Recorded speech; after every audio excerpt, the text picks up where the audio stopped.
How's it, everybody? And a warm welcome to the Web3 show. I am your host, Philip Kalinko, joined by my friend, Cade Bergmann, and together we bring you Freestyle Friday.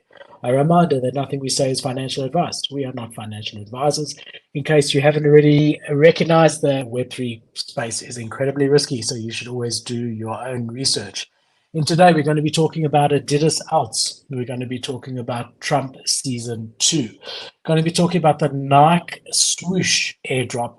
We're going to be talking about Bruce Lee's NFT. We're going to be talking about Canon, the camera coming in the space. We're going to be talking about Elon Musk. We're going to be talking about AI. We're going to be talking about Gary Gensler. We're going to be talking about Coinbase. We're going to be talking about Cade. We're going to be talking about Philip, and we're going to be having a lot of fun. Cade, my brother, how's it, man? Dude, so happy to be here. New York was last week. I'm going to be recording a podcast on my own, I think, and just decompress the last 3 months of my life real quick and talk about all the events, but the events were lit. Dude, a lot of shit to talk about. Coinbase and the Gary Gensler shit is pretty fucking big. I know a lot of my friends who've been covering it are pretty just on edge about all that stuff because that's a little bit scary. So I'm excited to talk about all the stuff in the show. 100%. Well, let's get straight into it. We'll talk about a market update and then we'll hear about you. And I'm looking forward, man. I'm looking forward. Good to see everyone. I see we got Mohammed, we got Crypto Dream. I'm sure a lot more people will join as we go along. We got a packed show and we've got a lot of time together. So get comfortable, make some popcorn and enjoy. All right. First of all, market update. So this is just a general market update, not specifically NFTs. So if we have a look here at the Nasdaq S&P 500, overall, we started the day down and then we were slightly up last time I checked. Looking like we got some green shoots here. Amazon up 3% on the day. On the health side, we've got J&J down about 1%, but Lilly up about 3%. But mostly tech is what matters for us. We've got Microsoft down 0.3, Google down 0.2, Meta down 0.33. Oracle down 0.02, Apple down 1, Nvidia down 0.45.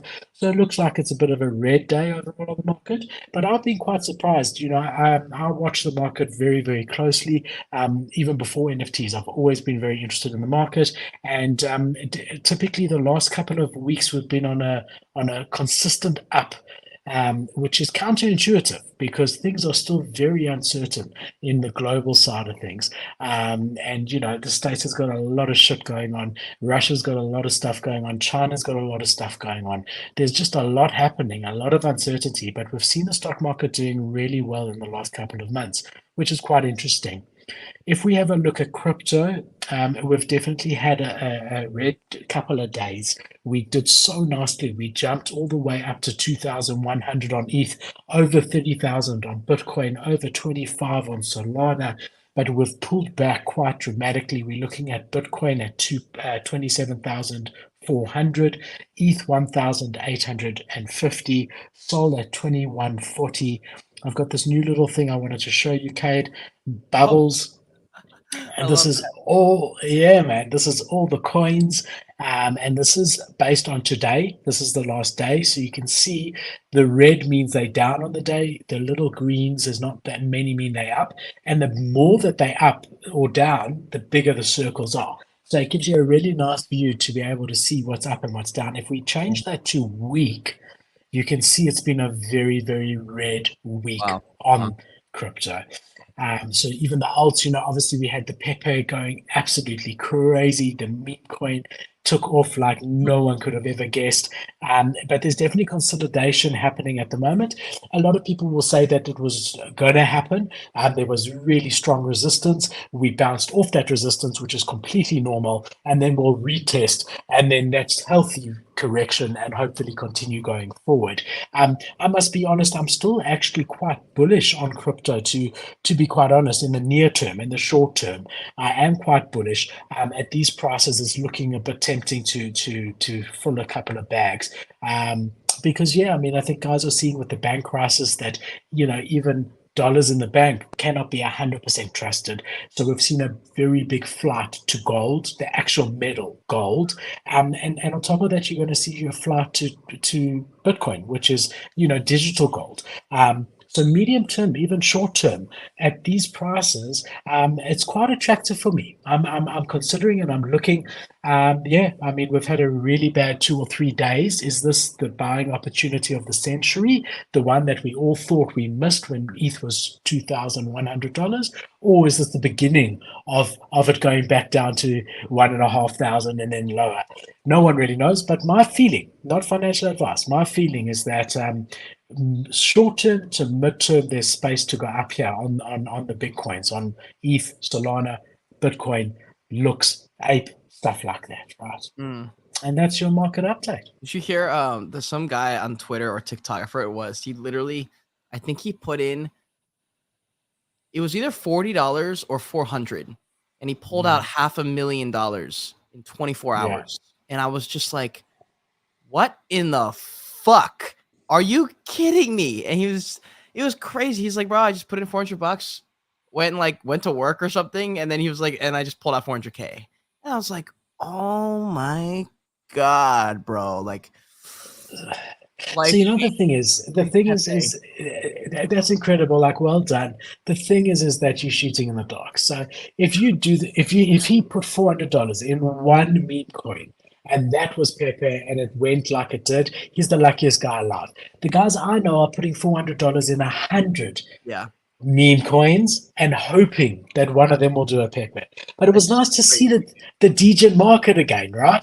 It was nice to see a pump like that. We haven't had that for quite a while, and I think it's just good overall for sentiment, But something that's not good overall for sentiment is our friend Gary Gensler.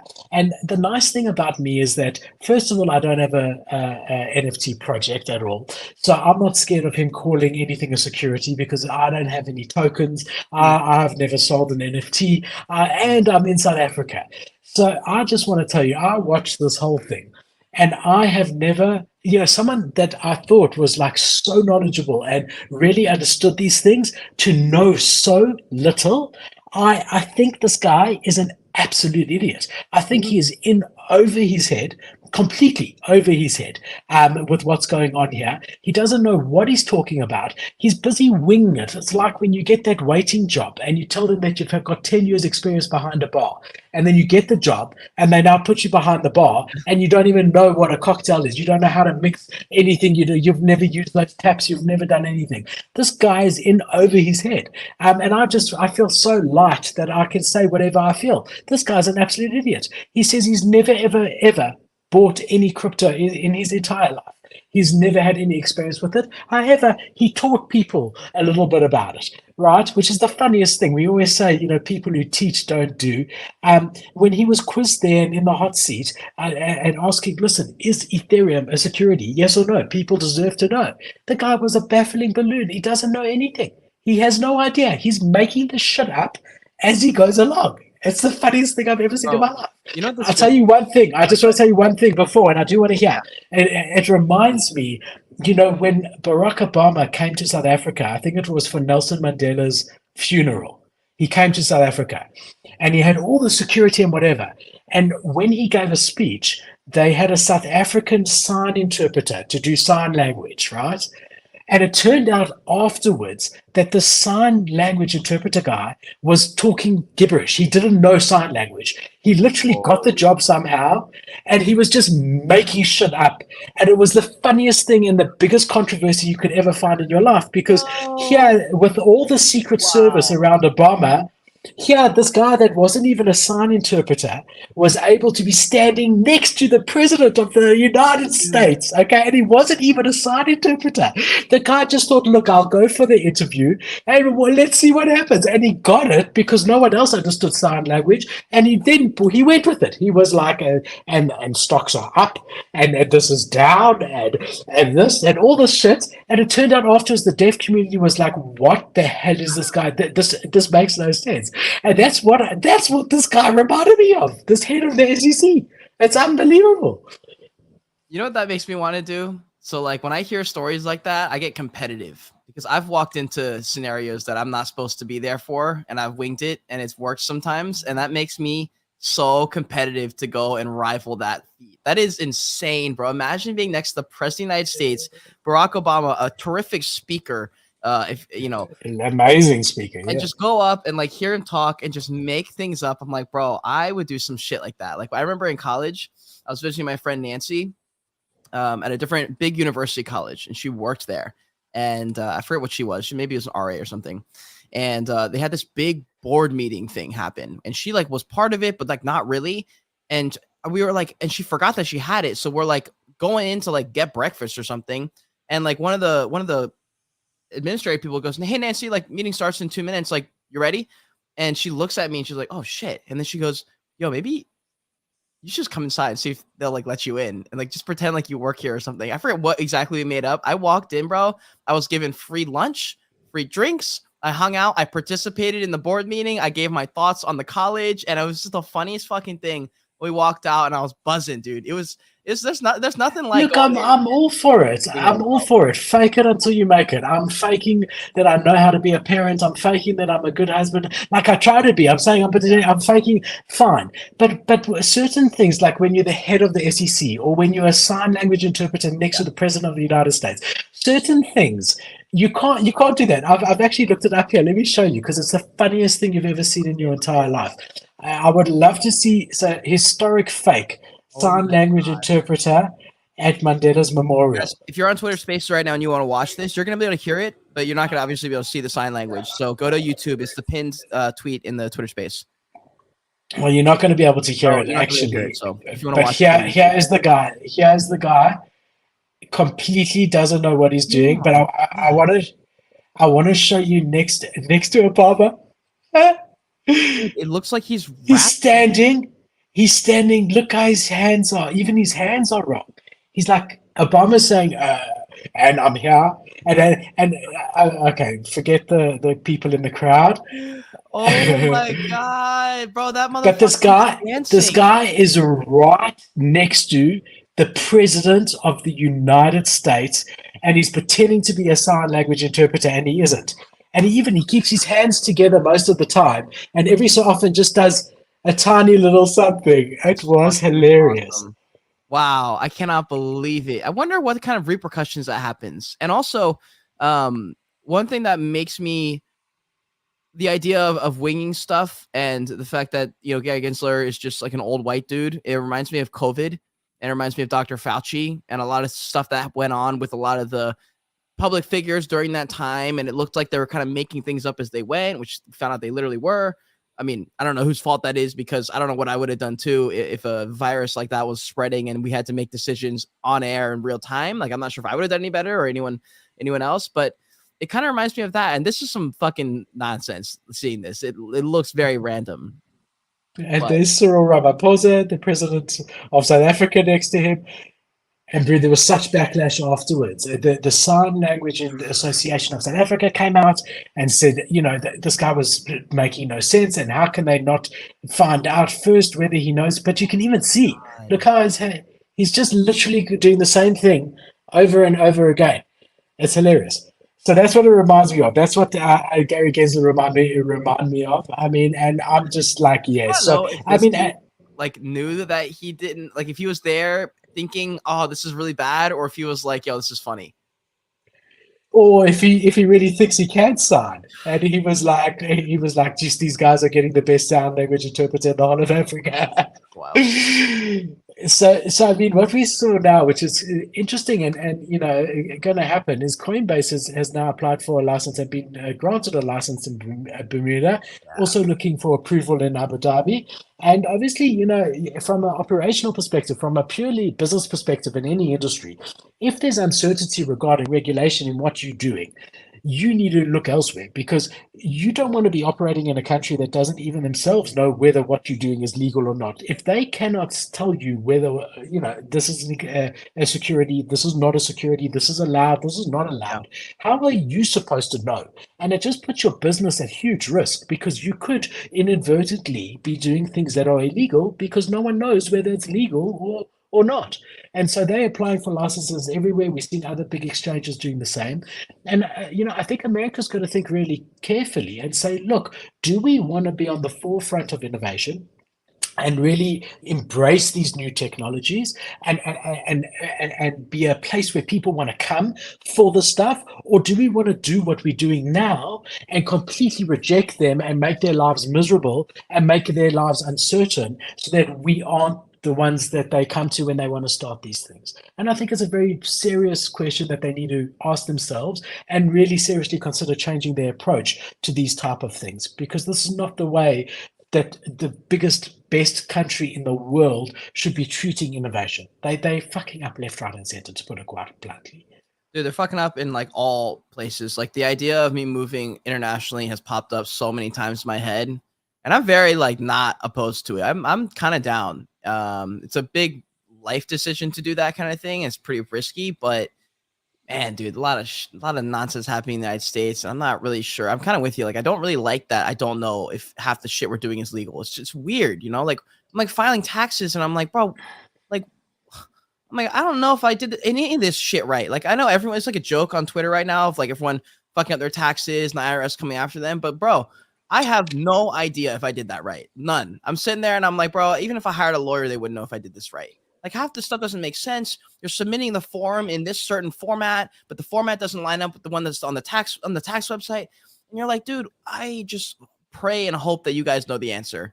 And they don't. They're making stuff up too. So I'm like, maybe I should just move to where like I'm gonna find a wife. Like I need to move to Sweden or something. Continue making. Look, I think a couple of things. I think first of all, just from an old friend, old not meaning that we've been friends that long. It's been about a year.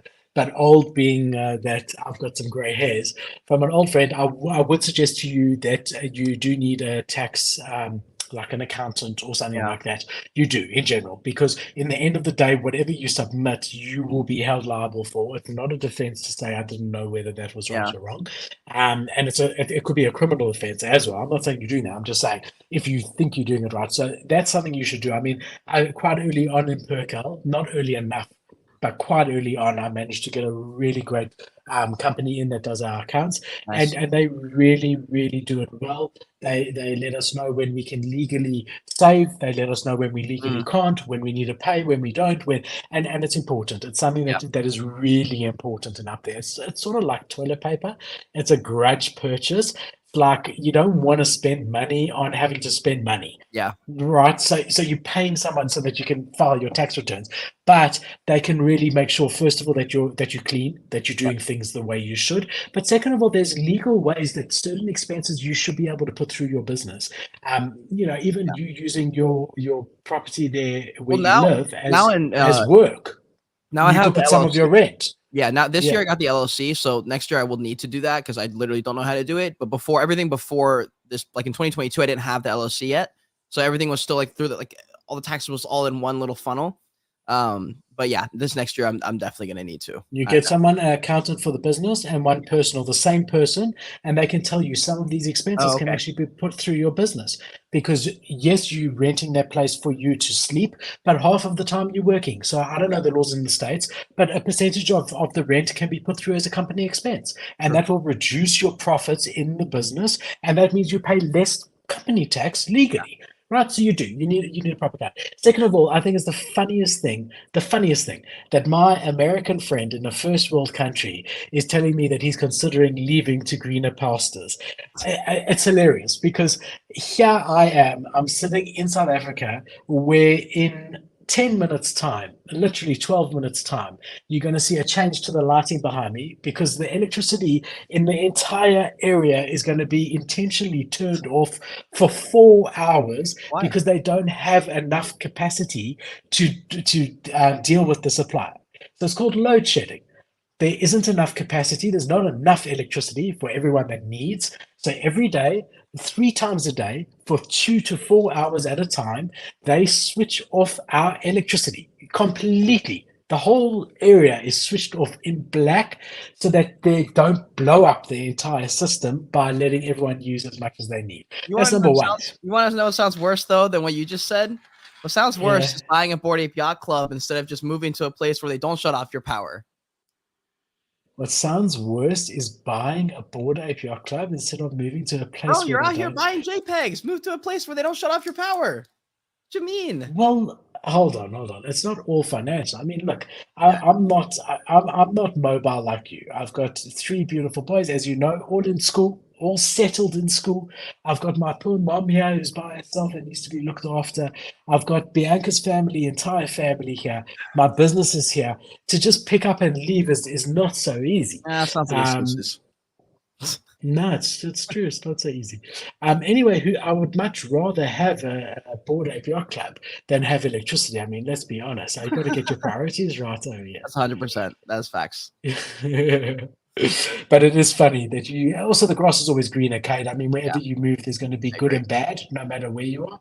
Mhm. So yeah, I mean, I don't know if I would leave America so quickly if I were you. Yeah. Also, guys, if you're in spaces and you're enjoying the conversation, hit that retweet button, bottom right corner, share the space, let people know that we go in. Yeah, we appreciate y'all. Yeah, love having everyone, no matter what platform you're joining us on. All right, let's have a look what's trending. So this is specifically regarding NFTs, the NFT market. So let's have a look over here. Looking at the last 24-hour volume on the leading marketplaces, we've got Blur 32 million. Again, I always divide that by 3 because I think a lot of it is wash trading in order to get the Blur farming. So I would say that's probably 10 or 11 million. Still more than OpenSea, which is at 9.9 million. About 2 or 3 days ago, they were down to 8 million.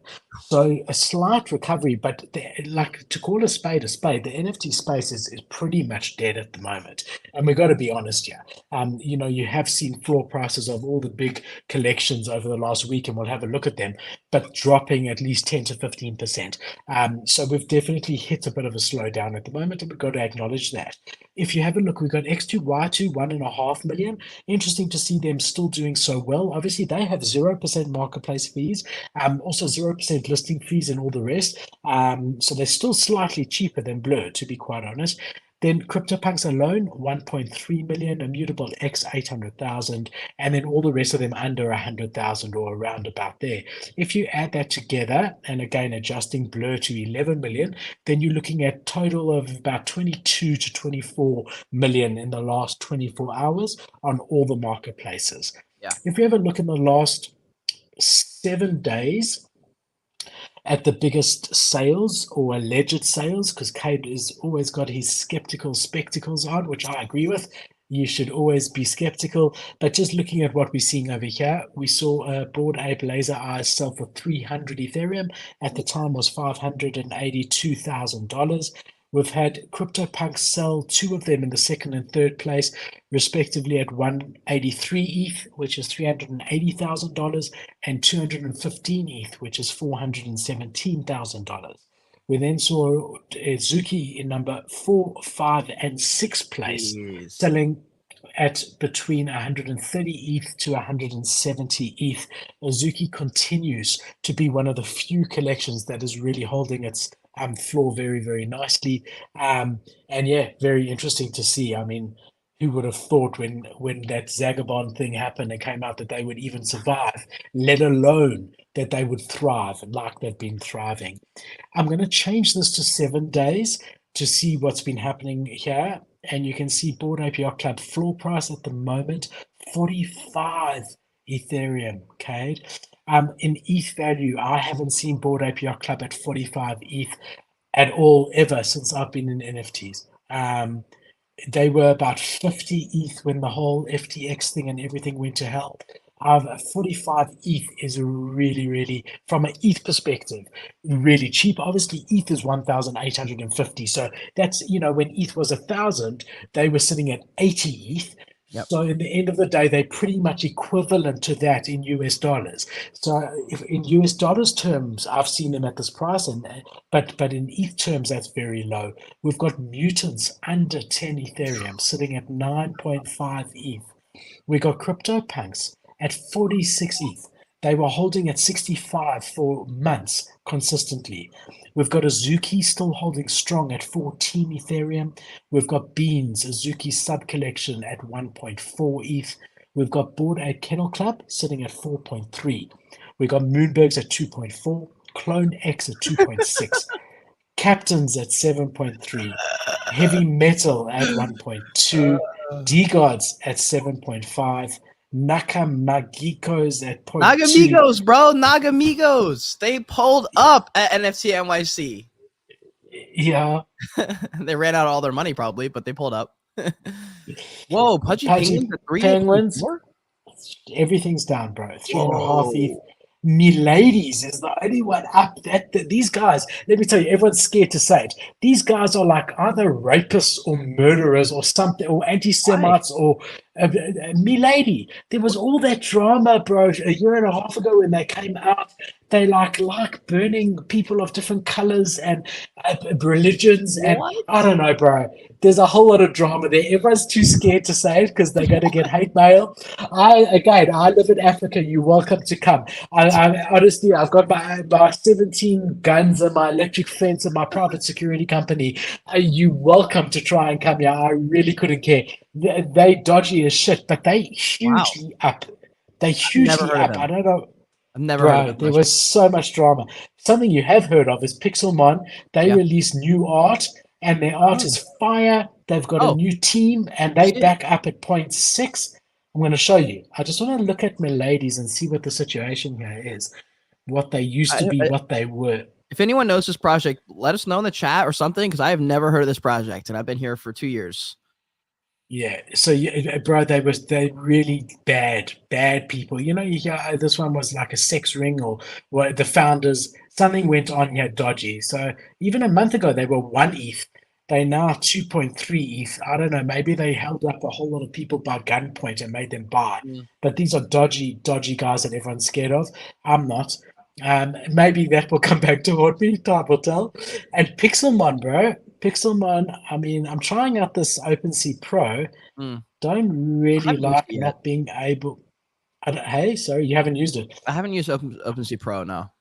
But I'm not trading. I haven't used it that much, but I want to try and show you guys artwork here. So I'm making it bigger. So remember, this was the famous meme of Kevin. So they've now, with that $60 million that they raised, they actually got an artist. And the art is look, we could say a hang of a lot better than it was. I want to actually check it out on OpenSea because... Wait, also, while this is loading, for anyone who's a content creator or you write scripts, if you write newsletters or anything, Pixelmon's actually an option because that's a lot of fucking money, and that's much, much, much, much more than most PFP projects. That might be a move. If you guys saw Pasta, NFT Pasta, he's a YouTuber from Australia. He's been making a lot of content specifically on DeGods and Utes. That's a 4,000 person community strong, no matter what you post. 4,000 people are going to see it. Pixelmon has a big community, but more so, they have a shit ton of money. There might be a way that you can sort of arbitrage your way in the middle of there and be like, yo, you guys need some content. You guys need this, that, and the other. Why don't you guys, like, I'm posting a bunch of stuff. Like, maybe I'll do like a weekly or a monthly update for you guys, whatever. I'm actually going to be looking and canvassing out for certain projects I'm interested in to work with a little bit during the bear market, just to keep, myself making content, make sure that some of these projects are out there getting content. Might be a move because Pixelmon's got 60 million bucks in the bank. That's plenty of money to throw a few $1,000 a month at some content creators. So just thought. For sure. What do you think of this artwork? I think it sucks. I'm just kidding. No, it's good, I guess. I don't care for this kind of art, but I like compared to, I don't know, compared to what it was. So they're going ahead with their game, and look, good to see that they're trying to make good on the situation that happened. I would love to see what the new Kevin looks like. They should have left Kevin as the old Kevin. They should have. They should have. I want to see if we can find Kevin. If you guys are on Spaces, if you want to see what we're looking at, just jump onto the YouTube and we'll have a look. Is this Kevin? No, Kevins are going to be more expensive. So let's go back here. I want to see what the new Kevin looks like. Yeah, keep searching. I'm going to go filters. Also, guys, if you're following on Twitter Spaces, you can hit that top button right there. You can go to the YouTube stream and check us out there. And if you're enjoying the conversation, bottom right icon, that message icon, probably says a 1 next to it. Might be purple, might be white. Hit that retweet button. Let us know if you appreciate the show every single Friday, except for last Friday because I was traveling. But pretty much every single Friday. We've literally been going for like a year. So we appreciate y'all. Also, George Kingdom Clothes has been coming out recently. Just got some samples for my joggers and hoodies. And let me tell y'all, They are so much better than I thought they were going to be, and I'm going to need to release those quick because it's going to get hot soon. But I wear them all, of course, inside because I'm one of those guys who keeps the AC at 69 because I like it cold. I like sweaters. Oh shit, there it is.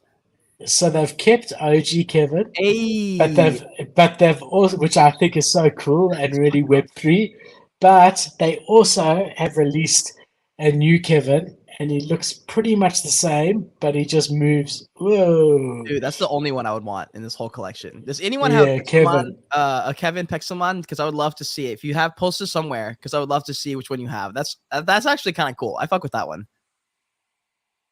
Yeah. That's I see cool. here Crypto Dream saying that he missed the name of the project. So it's either Pixelmon or Miladies that we've been talking about. Those are the only two. And this is all off the cuff. Eh? I mean, this wasn't planned. We've been looking at what's trending. We're still in the what trending section and we saw them. What else we got here? We got Doodles at 2 Ethereum. It turns out saying that we're not a NFT project didn't help their floor price. Surprise, surprise. We got Meepits at 2 ETH. Open Whoa. Peppers at Wait, 0.3, other deeds at 1.2. ETH's at two ETH. What are they normally at? 3. Oh, So okay, it's not okay, that never mind. bad. Yeah, they never really go much more than that. I Yeah. mean, there was the speculation that they were going to do a lot more utility than they did, and to be fair, they did. They launched a whole website with different things, but yeah, no, they've been pretty consistent around. Here we go, 3 ETH, 3 ETH. Yeah, used to be 3, they're now 2, which is what we're seeing. Everything's down about 20% overall. Oh. Also, Crypto Dream, I Yes, see you in the chat, bro. Hit me up because we need to schedule that like that call. So hit me up in the DMs. But sorry, go ahead. no worries. Then we got ALTS by Adidas. Oh, I don't know if you saw any difference, but the power just went off here. Oh. I've lost one screen that I'm just going to turn back on here. Welcome to South Africa. So, yeah, I mean, look, we've got battery backups that give me about 4 hours with everything running, except for things like the fridge and like big stuff. The geyser, which you guys call a water heater, that stuff doesn't run. But I'm really thinking of getting like proper solar panels on the roof, like big ones and big batteries and Hey. big inverter, and just being screw it, let it go off. We won't know a difference. Everything continues running. So I did. I got a quote the other day. I almost fell off my chair, but yeah, like proper to do it properly. But yeah, we'll see. Anyway, Adidas, ALTS by Adidas. So they've come out with their PFP collection. There's been some decent hype around here. 0.36 ETH now, or 375 ETH is the full price on their PFP. ALTS by Adidas. And yeah, I mean, good to see them doing something. I've always said that they're going to be chasing Clone X. I think they are starting for the first time since they launched almost 2 years ago. They are starting to make some moves that resemble, something that you want to see. Again, the whole market is so depressed at the moment that I don't know when's a good time to buy or sell. Yeah. I think you just got to be so careful. But they definitely are making some good moves and continuing to try to deliver. And yeah, it's good to see. Like watching them. It's fucking good, dude. Adidas all the way. Not bad. Not bad. Oh, Then we shit. have our young friend Donald Trump, who in his Series 2 collection, which just launched, looks about 30 years younger than he actually is. He's launched his Series 2. He sold out 47,000 NFTs at $100 in 6 minutes. Bro. Okay, so he raised $4.7 million after raising a similar amount after Series 1. And again, you can't be angry with the guy because if you bought Series 1, you're up, and Yeah. if you bought Series 2, you're up Are you? slightly at the moment. Yeah, they're about 10% over floor. At a time, they were about 40% over floor when they minted yesterday. At a time, you could have, if you bought 10 or 20, you could have made a nice little bag. Obviously, there's risk involved there. Yeah. I mean, who knows? I think I'm probably But gonna get one of each because at some point, just because like it's a good one to hold because of how random he is, and like just because if you're one announcement or one video or one viral video away from it just pumping for a couple days for no reason. And I remember I slept on the first series, even though they were just sitting at a really decent buy-in, and I was just like, nah, dude, I don't know. like maybe his time's over. And then he keeps coming back, and I'm like, bro, shit. If he come close to winning the primaries, then like this motherfucker's gonna be very relevant again, and he's gonna drop another collection. I listened to Easy a little bit on one of the shows, and he was like, yeah, he's probably gonna make a third and fourth and fifth collection just because he can, dude. Like, to have this kind of brand, you can do whatever the fuck you want. And like, honestly, it really, like, I remember I said the same thing in the first series. I was like, this is not bad. Like, on his first collection, I was like, this is not bad at all. Like, I think he probably did this as good as he probably could have. The art's kind of silly, but you know, it's kind of funny he's too. Yeah, it's funny, bro. He's gone the meme. It's like supposed to be like this, you know. Look at him as Elvis Presley. He literally looks about 25 years old. Look, I mean, Trump is Trump, man. Where else are you going to get an NFT of a previous president of the United States who's about to be indicted? I mean, it's hilarious. I just listened to the podcast. He went on Full Send, and of course, I'm going to listen to anything where he's talking. I also listened to it because of the NFT project, and I was like, okay, I need to know what he's saying here. And you know, he says these things, and you know, we're by far winning this election, and like all this stuff. It was the funniest thing, dude. I'm sitting here going like, man, I can't tell because he's so nonchalant about everything he says. I'm like, is he actually like, I don't know. It was very interesting, dude. It was very interesting. And it's one of the only times you'll get to hear him talk without being interrupted or set up for a trap or something. They kind of just let him speak about whatever, and they don't cut anything, which I like about Full Send. They don't cut anything. They're just like, whatever he says is what he says. And if it gets deleted, they'll post it somewhere else. Very, very interesting fucking conversation, dude. Very interesting conversation. For sure. If it throws up against him and Biden again, man, fuck. Well, Biden's not. I don't know if Biden's going to make it to the next election. Yeah, I don't know. So if you have a look here, we've got an amazing offer. 47. If you buy 47 of these, you get to go to dinner with the president. That's pretty huge, man. Let me tell you something. If I lived, yeah. I mean, how's that for networking? So if we jump onto OpenSea, we have a look here. 47,000 items. 1,000 ETH volume traded all in the last 24 hours. Floor price currently at 0.05, just under that. Oh, at 0.048, someone just listed. Oh, at 0.047. Oh, at 0.047. I'm joking. But it is at 0.048. Damn, bro, they're under floor. They are under floor.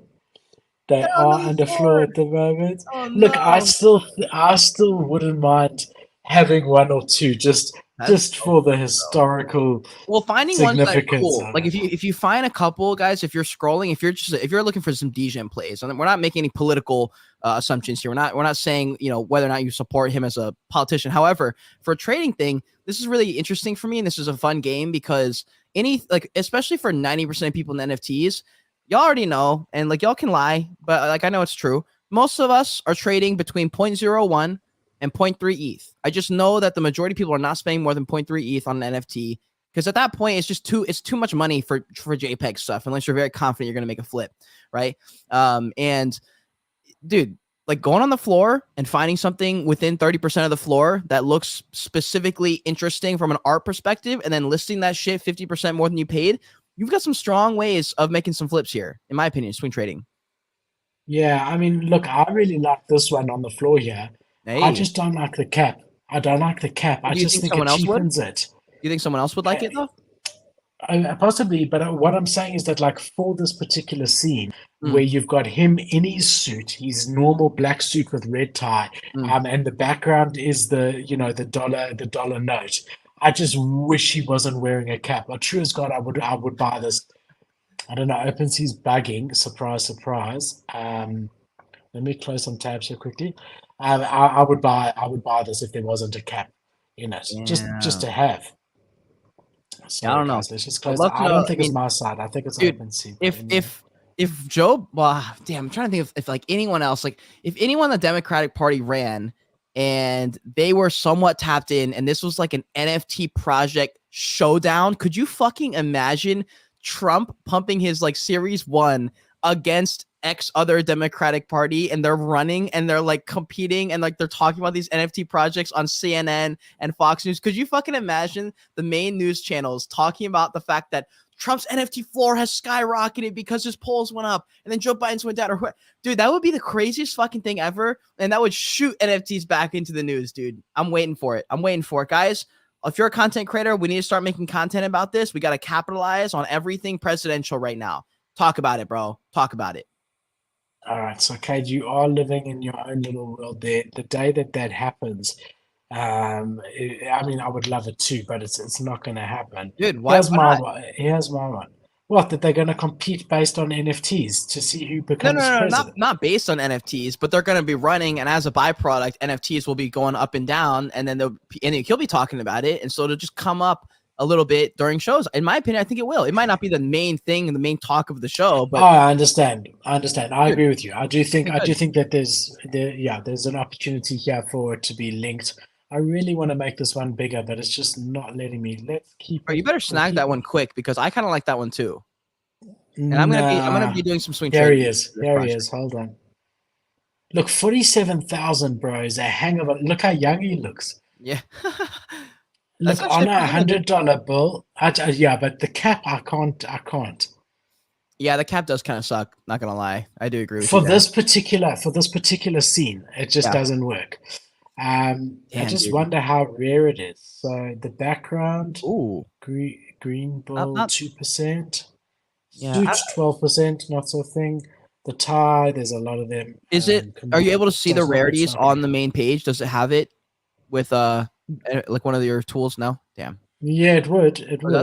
This is number 40,000. It's not rare. Yeah. Okay. It's pretty accurate. Okay. I mean, I usually, when I was trading like proper, I used to have 3 tools. So I had this rarity one with whale shark. I had this one here, OpenSea. What's it called here? Let me make it here. I'll show you. It will load now. But it is floor and rank here. So I had this one also loaded. I might need to just refresh it because I haven't actually. So I had it here, I had it there as well, and I had a third one, bro. And so then I got a really good idea. So this one is very not rare, but I do like it. I'm actually going to be looking, guys. So oh wow, Series 1 is at 0.15. Yeah, holy because shit. It went down to 0.1 because after the claim that always happens. So now might be a good time to snag a Series 1. Yeah, I personally don't think a Series 2 is a good time. I expect it to dump further, to be quite honest. I agree. Always when a collection just launches, you're definitely going to have sell pressure. And now the buying is not there. So yesterday we saw volume like you've never seen before, even today. But I mean, it's starting to slow down a lot. So when it's slowing down and there's 47,000 items, when sales are slowing down, you're going to start to see the floor. How about the Series 1? Can you look at the activity real quick on that? Just because I know people don't want to talk about it, but at the same time, I feel like people love trading content, and this is something I'm interested in doing some swing trading on. Yeah, sure. So let's have a look. So we're still looking at Series 2, and then I'm going to go into Series 1. So let's have a look at Series 2 once we're here. Also, OpenSea is very slow at the moment, but this is what you want to actually look like over here. Okay. So this chart over here is showing you this is how many sales there were. So look how many sales there were versus now. Damn. How many dots there are, right? So sales are slowing, and also if you draw a line from here to there, you can see we're on a downward trajectory. Now it is going to find it. So the high here was like 0.1. They were selling pretty much a lot at 0.1, and now you're selling at 0.04, 0.04, some even 0.03. So, I mean, where it settles is anyone's guess. But again, if there's not that many sales and you've got so many items, 50,000 almost, I do expect it to be even further price going down. Let's have a look at Series 1 and see what's going on there. I just can't get over these fucking art. This is so funny, dude. It's quite cool. These are funny. It's quite cool. He's gotten into what NFTs are about, you know. Dude, this is so funny. Better than Lincoln, better than Washington, right? Crypto Dream says Bernie. Oh my god, dude! Imagine if Bernie dropped a collection. He's got to, bro. If he did that one photo of him cross legs in the chair and made that an NFT project, I would be dead. It would be him in the ice cream store eating an ice cream, him in his slippers, gown, waking up in the afternoon, So funny. having the early bird supper. I mean, the guy's too old to run a country. I'm sorry. And again, I mean, here I've got no political affiliation with anything in America, but Oh my yeah, God, I just realized they have 10% creator royalties on Trump's collections. Wow, dude, they have made a killing. I'm sure we can pick up on Blur, but Holy yeah, they would have done well. So if you can work it out, on Series 1, there's 14,000, just under 14,000 ETH traded. Yeah. If you say 10% of that, that's 1,400 ETH in royalties. Times 1,400 ETH times, let's just say $1,500, because this collection was launched when ETH was about 1,300. What do you get there, Cade? 1,400 times 1,500. I think you get about $2.5 to $3 million in secondary royalty. Do you have a calculator there? Hold on, I can. All right, what is the numbers again? 1,400 Okay. times 1,500. 2.1 million. That's not bad for just in my head, right? Yeah, pretty good. Pretty good. Damn. All right, so if we have a look at Series 1. Yeah, tell me, because there's one on the floor I might buy right now. There's been a huge drop off. So they went as low, as 0.04, bro. What? Are you sure? Series 1? Yeah, I'm pretty sure, because look, the high is 0.76, 0.8. Hold on. Let it populate. It's still populating, but look, you can see what I'm seeing on my screen here. Whoa. 0.075, 0.06. So the low was 0.06, and they're starting. There's good volume, and they're coming up. Now the thing to remember with Series 1 is I think all the rewards have already been redeemed. So you would just like the dinner with him, the Zoom call. So I think you would really just be looking at it for a collectability perspective. But I do think if you're saying the high of this project in a bear market, because they launched, when we were still in a bear, the high was 0.9. Let's call it 1 ETH. Yep. And now they went as low as 0.06, and they're now sitting sort of at 0.13. I mean, it's not a bad buy. It's not a bad buy. There's a pixel one I think I'm gonna buy right now, dude. Just to participate in some swing trading, just to get into the game. Scroll down a little bit. It's 0.169. So scroll down to slightly. It's just a pixel face one, and it's the only one I see. And it had a couple sales already throughout the last few months, and it looks to be one I can kind of place a bet on that someone would maybe buy. It's right there in the middle. This one. What do you think? Just because it looks different. I want to see the rarity of it. It's better than anything else. 10,000 out of 44,000, top 25%. Yeah, but to be honest, unless it's top 5 to 10%, it really doesn't really matter. More for the pixel face though, because it looks so different. Let's see how rare the pixel face is. It's not that rare. 8% of the collection has a pixel face. But do you think people buy the pixel face because the number percent rarity, or do you think they buy it because it looks so different?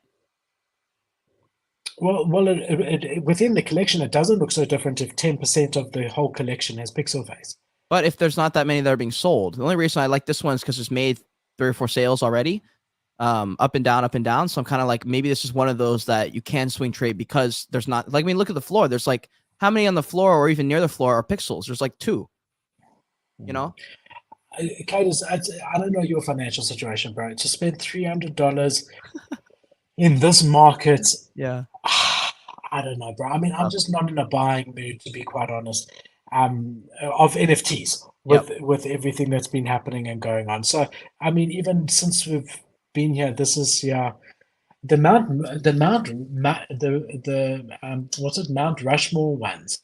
Those ones I've always really, really liked. Let me see. Let me see the Mount. Do you have one? I'm looking. I don't see one. But even so, bro, I don't know if I would spend this sort of money at this point in time on NFTs. Yeah, I mean, this would literally be for some degen swing trading for the next week or so, just to see, just because you don't know if it's going to go up or down, and you even could be on a downward trend and still flip for profit. Like for right now, for this pixel one, the next one above is around 0.2, so it's not that much of a profit, and there are a decent bit listed around 0.2, so it may not be the best move. I was just kind of like thinking, okay, I don't know, just because the FOMO hits so quick. Like, I mean, the fact that it dropped a point, I can't believe it dropped to 0.07, dude. Yeah, that was a good opportunity there in hindsight. I'm not keeping track that much, you know. Look, this collection's still got 45,000 Cade. I mean, it's Yeah. a huge amount of NFTs, bro. And now you got a Yeah. second collection which really diluted further of another 47,000. I don't think at around 0.1, I don't think you could go very wrong here. I mean, I don't. So if you're saying 0.15, 0.16, I don't know. I mean, this is just advice to you, not to viewers. I personally am not buying at this point of time anything like really. I just don't see the upside versus the downside is not that much in its favor. I mean, you're saying all the blue chips have gone down 20% in the last week. If Yep. that's the beginning of more drops in the next coming weeks, you'll be able to pick these up at 0.1 all day. Yep. Yeah. I mean, the idea here the is election, this one up and the sell it election's immediately around the for corner. 0.2. No, you see that. But then, Kate, 10% royalty, bro. So 0.2, you're actually getting 0.18, You're right. and you're spending 0.17, You're right. and you're going to have to pay a bit of gas. So Did you're not going think to about that. pretty much break even and risk, you know, at not selling, because gas is 40 at the moment. True. It's going to cost you 0.01 to list to approve the collection and list it, Yeah. and to buy one. Yeah, we need some other opinions here, guys. Let us know what you think, if I should do that kind of thing or if that's something I should stay away from. Philip says maybe not the move. I'm down for either one. I wouldn't. I just don't know you're buying levels, and typically if Yeah. this was 0.01, and I'm not saying Trump collection per se, Sure. I would feel much more comfortable taking risks on 0.01, 0.02, 0.03 than I would on 0.15 to 0.2. That's a good point, actually. You're right about that. And I don't want you to freak out and then list it at 0.17, and you've actually lost 0.03 because of gas and royalties and everything. True. I mean, I'll have check you out the are these series 2 a little bit, because these are also more than news. Let's have a look on Blur, if they even on here, because sometimes they don't. And knowing Trump, he probably didn't allow it. See, that's what I don't like about Blur. You've got to actually log in sometimes in order to even view it. Let's have a look here. I don't really care what's new. Let's type in Trump.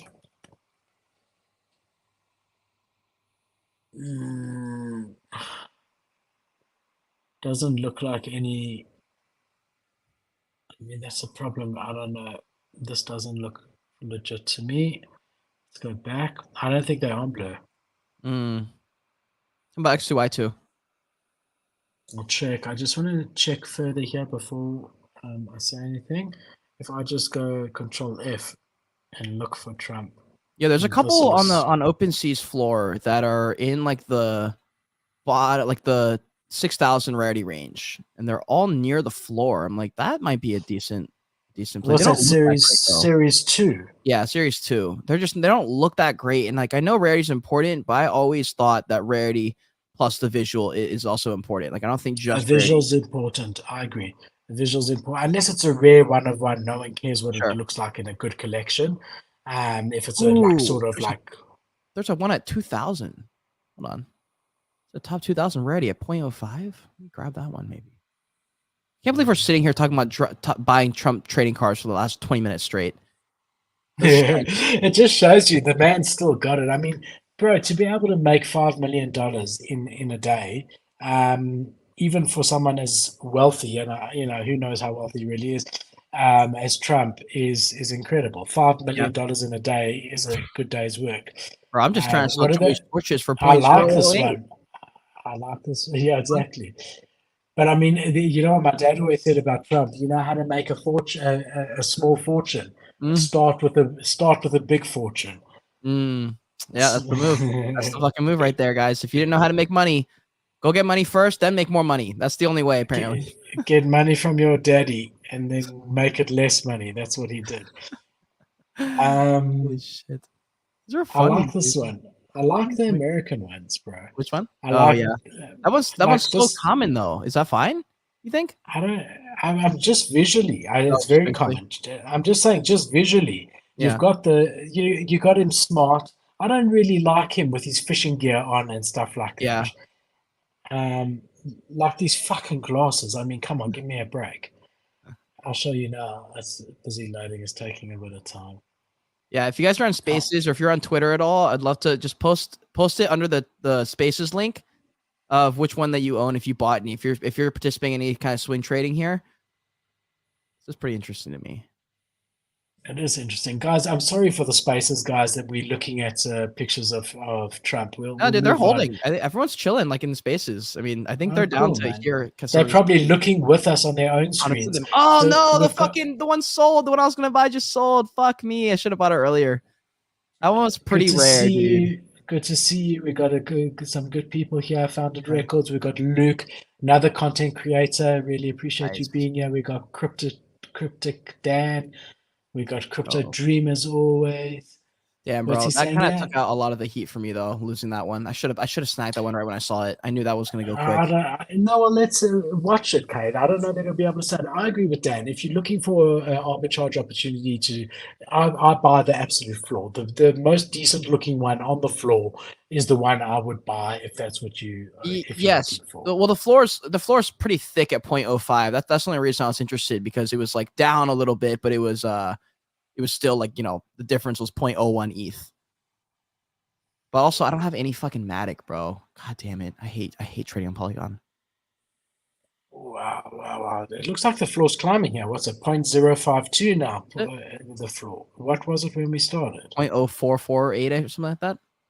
Well, I mean, that's a substantial Oh increase no, in the Crypto last Dan says 10 people minutes. listening are front running me. Oh no. Oh wait, did Luke actually buy the one? That is so fucking funny. Luke, you're a savage, bro. Damn. Yeah, I mean, listen, you snooze, you lose, and I was snoozing. I was scrolling. I was looking for what else. It's my fault. It's my Ah, fault. dude, I could have picked it up. I said you shouldn't. I literally can't pick it up because I need to get some Polygon ETH. Let's have a Oh, look at sell walls here. Let's just see what's yeah. going on here. So price distribution, we got offers.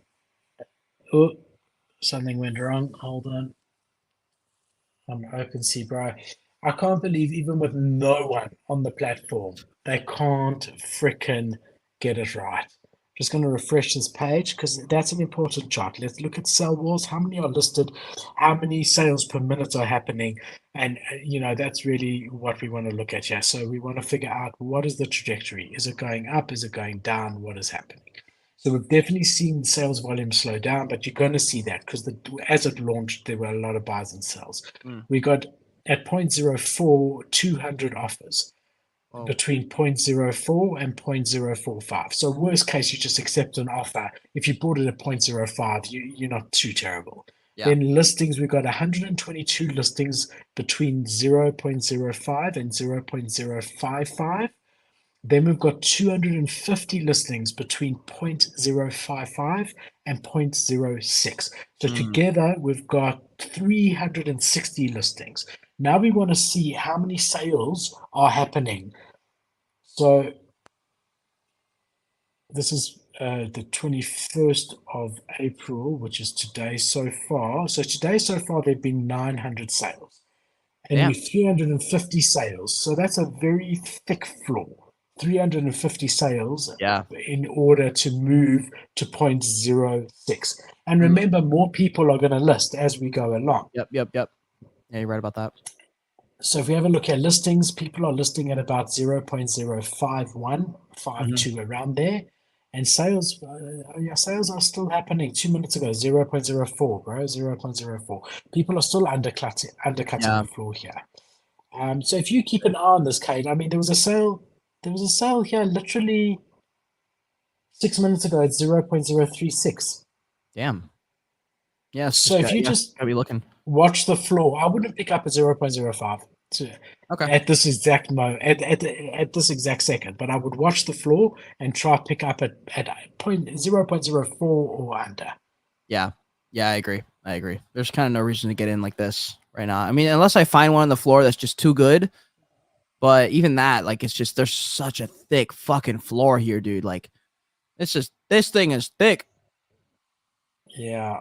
Again, it depends on the sales that are happening per hour. Yep. I just want to look at that, and it's not that much, bro. Look, there was one sale 3 minutes ago. There was another sale 4 minutes ago. In the last 10 minutes, there'd been 5 sales, and you need to Yeah. sell 360 in order to get to 0.06. And remember, those people that have it listed that aren't selling are going to keep dropping their Yeah. price. Yeah. So I'm saying, like, if you say that there've been 5 sales in the last 10 minutes, that's 30 sales in the last hour. Right. I mean, it's gonna, yeah, it's definitely not, it's not shooting up. We're not gonna finish the show and have it at point one. I can promise you that. Can you promise it? I can promise it. There is no Damn. way in the next. Damn, guys, you heard it here first. Start picking up Trump NFTs. Prove Philip wrong, bro. Come on. Unless we get to 40,000 viewers, okay, that you can convince to do so. on, bro. I'm 100% sure that there is no way we will get anywhere close to point one in the next couple of hours. Dude, Sure. this is kind of funny. 100%. This is kind of, I feel like I'm doing a trading stream right now, and I can't wait for this year because I'm learning trading still every day. I'm getting I'm still obviously learning, but I do want to start doing some trading streams just because I guess they are interesting, you know, especially with NFT stuff mixed in, and to just talk about certain, like, I don't know, resistance levels and stuff like that. Like, people love that stuff, and it actually is kind of interesting. I've stayed away from it for a long time because I feel like I'm all in type of person. So I feel like it was too dangerous for me to just start doing trading streams and lose all my money. But just for like a little bit of smaller bags, especially because most people are just trading small things for fun. I love this. I love this. I could It's talk fun. to you. I could pull up any collection with you and look at this the whole day. This is the gambler in me. This is what I love about NFTs. This side of it, you know, Funny. and then putting the trigger, and then does it go up? Does it go down? And Dude. sorry, love, I can't come out to that wedding that we were supposed to go to. I got to watch the floor of this random NFT project, you know. So I just want to clear the air here. And Luke says no, not guilty. He never bought your Pixel One. Oh yeah, because Definitely he's not. saving for the torch, he says. Thank you, bro. Says he's saving for the torch. What's the story on these torches, Cade? Don't give me a whole sales pitch. How much are they? They're 0.08. And for someone like your co-host over here? I'll just send you one, bro. You don't have to pay for this. No, you can't send me one. Well, I saw you were doing sort of a whitelist, this and that, right? What is the best price you've sold them at? The best price is 0.04, but it's only for Genesis holders, for people who hold the photography pieces. Otherwise, it's just a public sale. Okay, so if you want to do it at 0.04, you got a deal. I'll have to confer with the council, the Joyous Council, and check with the council. Let them know. I could be an honorary holder. I think, it's up to you. No pressure at all. I don't want one torch that could be sold for 0.08 to come to me that you lose 0.04. But if you want to, the offer stands. All right, duly noted. This is Crypto Dream says, Cade, if you take something free from Cade, if you take something free from Cade, yeah, no, I'm not sure what that means. Oh no, he'll be angry with me because he offered me that pest dispenser. He said, please, I mustn't pay him. Please, he wants to give it to me as a gift. And I said, absolutely not.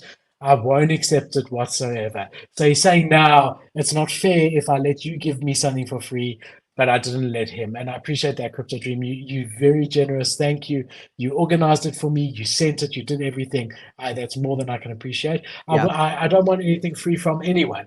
But I'll take one at 0.04 if you want. I was going to say with the torches, the only reason because I think before I charged 0.05 or 0.06 last year when the first torch collection came out, because there's one for every photography piece collection. But I wanted, because the access keys have maintained and held anywhere from 0.5 to 1 ETH floor. And even when there's wrapped ETH offers sales, they're around 0.3 at the lowest. And I was like, okay, well, this next torch collection will be obviously to expand the brand a little bit. But I kind of want to test it and see if I bump up the supply, just because there are certain things I was too scared to do last year. And this year I'm kind of like, dude, let's just take a couple chances. I have zero clue. 0.08 is, I think, more expensive than most people are paying for NFTs.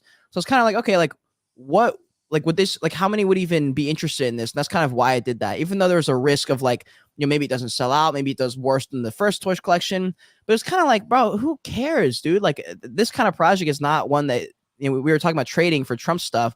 It's not that kind of collection for these torches. It's more for people who just want to support, who don't feel like spending, 0.4, 0.5, 0.6 ETH on a photography piece when they buy these torches for a lot cheaper. For Just sure. to So I mean, this is one of the few times that it's just to support you. And Yeah. like, I don't usually buy NFTs if I don't think they're going to 5x in the next Yeah. week.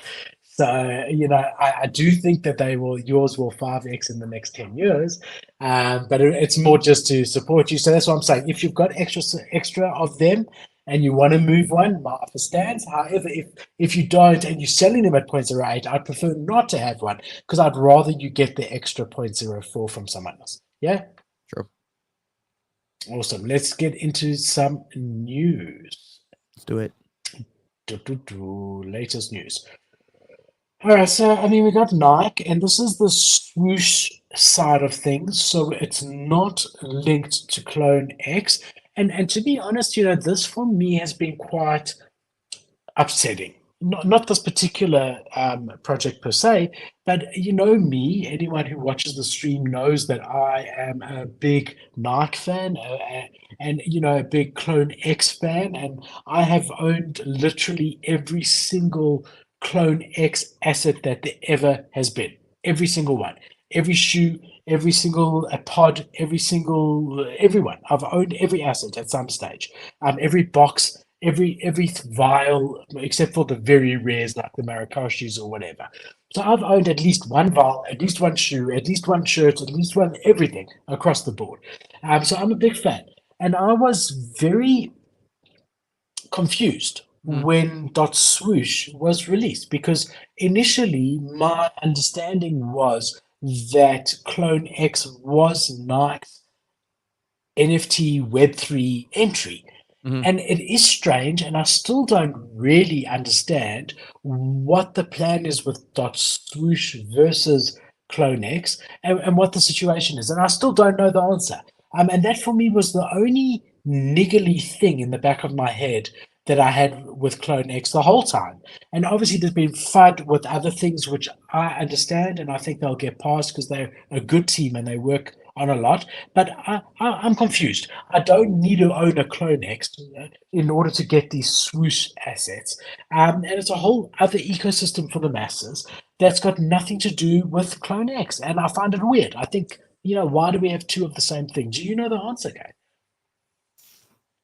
Don't, dude. I don't know too much about it. So So I don't know what the answer is. I don't know. But here these look very similar to the ones that they were doing under Clone X with the lights on the side. What are they called? The crypto. I'm sure I've got it here. I just want to show you because they look almost identical. I've got so many NFTs here that I look at. But I will find it. And so now what we've got is they've dropped posters, physical posters. I wonder if it's this one over here. That will be a mint pass. I mean, it's crazy. Under the swoosh brand. No, it's not this one over here. See, it's starting to get a bit complicated, to be quite honest. And I do know what's going on in this ecosystem. And these are the Air Force Ones, but they're not the kicks. What are they called? Crypto kicks is what I'm looking for. Here we go. Crypto kicks. I'll show you. This is what I'm talking about. So here, and we don't yet know what these are going to be, exactly what they're going to be. These were the ones, the virtual shoes that you can insert the different vials in them to make them the different shoes. But there have been pictures of in real life ones of these, and they look very similar to me to these guys. Right? And this is what's being launched by .swoosh. So Nike airdrops 106,000 digital posters. So not NFTs, but digital posters to swoosh members. Now, Cade, I know you're a swoosh member, so you should check if you got one of these. And these later will be for the launch of their Our Force ones, OF ones. So not Air Force, but Our, OUR. And again, it seems like they're in competition with Clone X, and that's what's confusing me. Yeah. So there's going to be a lot of them, though. 106,000 is a lot. But a series of digital assets that will be available from the 8th of May. And the posters actually show the Air Force One, but then now these are called the Off Our Force Ones. Trying to log in. I have no idea what my password or username is. You should check, but when you're trying to log in there, we're losing you a bit. So the airdrop is meant to be a thank you for the first generation .swoosh members who signed up before the 12th of April. Now, I tried, but because I wasn't in America, I couldn't, which I was very upset about. Not all members will be rewarded. Only a third of the members will be airdropped the special edition poster. The Our Force One boxes will also be available for the public starting the 10th of May, so 2 days later. But users must have an account on .swoosh to be eligible, and each OF1 will cost $20, which is not a lot if you used to NFT pricing. And $19.82 from referencing the year that the Air Force Ones were first released, 1982, but call it $20. And then they will not be revealed until after that. But yeah, man, they basically now in competition with themselves, and that's what's confusing me. That is kind of strange. I'm not sure about that at all. I'm trying to log into the Nike Swoosh thing and it's fucking me right now. I don't know what's going on. Won't even let me. You let us know. You let us know. But I mean, for me, this looks very, very similar to these over here, which these I've said will be a metaverse shoe, but there have been hints and pictures of them as a virtual shoe. Yeah. So I don't know, bro. It's as I say, it's getting to a point where it's like, look, have one division instead of having both of the divisions, and that's where I'm starting to get like, hold on, you know, is CloneX even supported by Nike anymore? I know that they are doing things with Nike, but I'm saying, is it just like, okay, CloneX is a client of Nike's and they can do what they're doing? I mean, these are so sick, these Air Force Ones, and I think these will, like, not financial advice, but these will have real financial value one day to shoe collectors. There's only going to be Air Forces are sweet. There's only going to be 1,000 of these, bro, ever made. 1,000. Are you joking with me? It's pretty good. I mean, yeah, bro, I'm telling you, for the normal shoe collector, forget NFTs. I used to have so many of these, bro. I'll be honest with you, I've sold all of them along the way. Yeah. And the forging is coming. These are pre-forged. The forging is coming the next few days, if I'm not mistaken. Yeah, I'm not sure. I don't know enough about this ecosystem. I know that 1,000 Nikes of one design, and also the first sort of NFT Air Force One. I mean, there's got to be value there. There's got to be value. Look, I mean, 0.2 ETH is not nothing. I mean, that's $400. That's not a lot of money. Well, says you, who was about to spend the same amount on a Trump. That's to flip, bro. Hey, floor's up, bro. You were wrong. Floor's at 0.0507. Damn. What? 0.0507? That's the same as what it was. It was 0.05 when we were looking. Slightly. But Cade, this is also to flip, bro. This is to sell this real pair of sneakers for $1,000. I mean, there was Jordans, the proper Jordans, like one that was worn by Jordans that just sold for $2.4 million. Right? I'm saying someone will pay $1,000 for this, in my opinion. I mean, this is always just my opinion. But honestly, there's only 1,000 of these ever made. Come on, someone is going to pay. Some guy who has to have them is going to want one of all of them. He's got every other Nike. You telling me he won't pay $1,000 for this?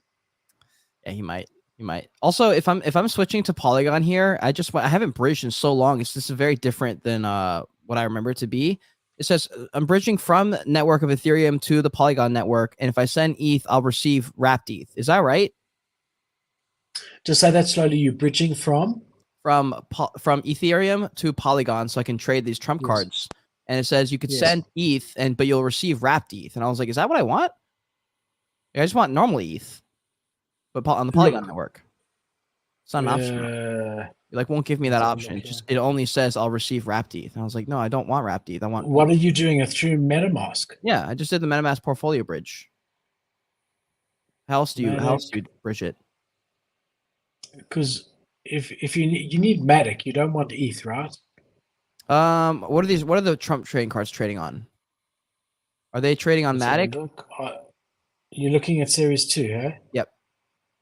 Okay, just give me 1 sec. I've closed it already. I'll just pull it up again. I'm looking for it. Series 2, I've got it. Let's pull up my screen. Everyone can see what I'm doing. It looks like it's just an ETH, bro. I don't think you need Polygon for it. You can buy it in ETH. No, I tried. It was like you need to have Polygon ETH.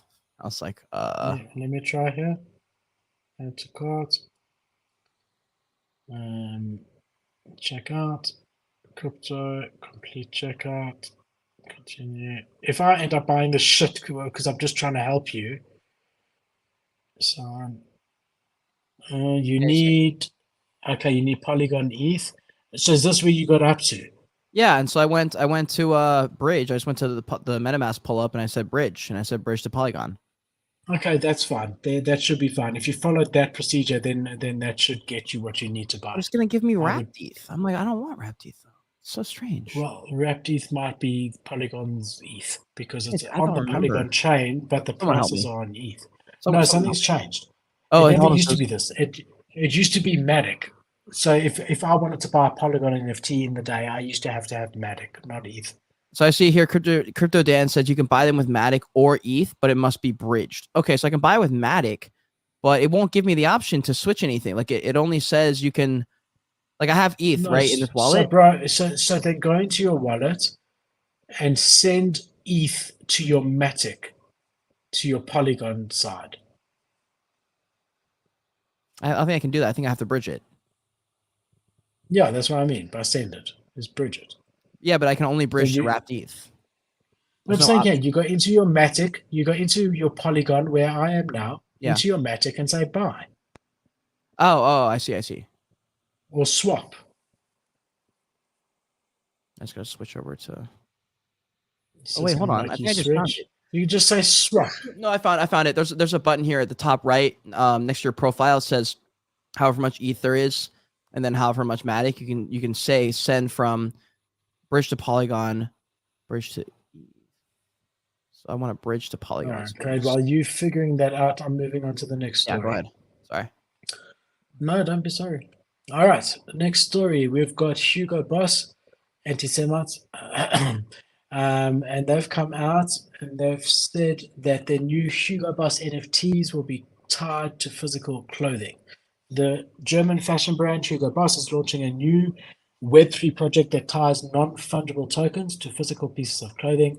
The brand is adding NFT tags to a myriad of baseball hats and hoodies, allowing customers to create NFT digital twins for their items and dress up their avatars in the universe. What I find funny just in general is, how everyone's making it seem like every brand that's doing this make it seem like they're the first, right? Whereas we've seen, so many that have been doing the same, and not so many, but I mean, like Nike's been doing this for a long time. We also saw Cade's friends, the guy that wouldn't show his face on Cade's show, and I said I wouldn't have him on, and now ends up that he is rug pulling. What's it? Wait, who? The guys, Izu. What's their main collection? Oh, Voltura? Oh, the Anonymous. Voltura. What do you mean? Yeah, so they also. There's so much drama there. Alex not interested anymore. Yeah. Fuck. That's what happens. Guys, there's another guy that I follow on Twitter. I think his name's. Look, I don't want to give the wrong name, so I could be completely wrong. But the first name that comes to mind is Deezy, Deeze. He's got like 1 million followers or something stupid. He does a show, and he always puts his punk over his face. You don't know who he is. I never watch any of it. I don't. Bro, it's like, how do you trust someone that's not trusting themselves? They're like, look, I think I'm here for the right intentions, but in case I'm not, I'm going to fuck everybody. I don't want anyone to know who I am. I guess so. Yeah, I don't have as much of a. I don't know. Oh, I feel strongly about it, Cade. Yeah, I don't feel it. Anyway, after purchasing the tagged caps and hoodies, customers can scan the tag with their phone and they'll gain access to digital wearables. Hugo Boss is collaborating with avatar creator platform Ready Player Me. That's quite big, hey? For the launch, users can use the platform to take a selfie, transform it into a full-body 3D avatar, which they can then dress up with Hugo's digital baseball caps and hoodies. So basically, they play into the metaverse. nice thing is they're making a big noise about it. Again, remember, this is part of Imaginary One's NFT collection, Mm. which is really, really cool. But they definitely are. Yeah, I mean, this is their launch into the metaverse, bro. I think it's cool. I love seeing mass adoption like this in general. I think it's cool. Mass adoption meaning a massive Web2 brand like Hugo, innovating in the space, in inverted commas, innovating because it's not the first time, but very, very cool. I'm actually supposed to have Imaginary Ones on the show. I completely forgot to message him back, actually, because that is an interesting project to me. And I remember when they were launching, and it was back when I was in Colorado, and everyone was like speculating on the price and stuff like that. But they're a cool project. I like them. Yeah, bro, I think you should find that DM and have them on because Yeah. to land a collab with Hugo, but I'm not saying just a random collab like we saw with that Cat Blocks project with the Puma, where it was a once-off collab. This is a continual collab. Hugo and Imaginary Ones. This is the second time they've done something together. To be associated with Hugo is huge. It really is huge. So yeah, I definitely would have them on, my brother. And Yeah. you can see this is Hugo Boss's main account, which is always bullish to me.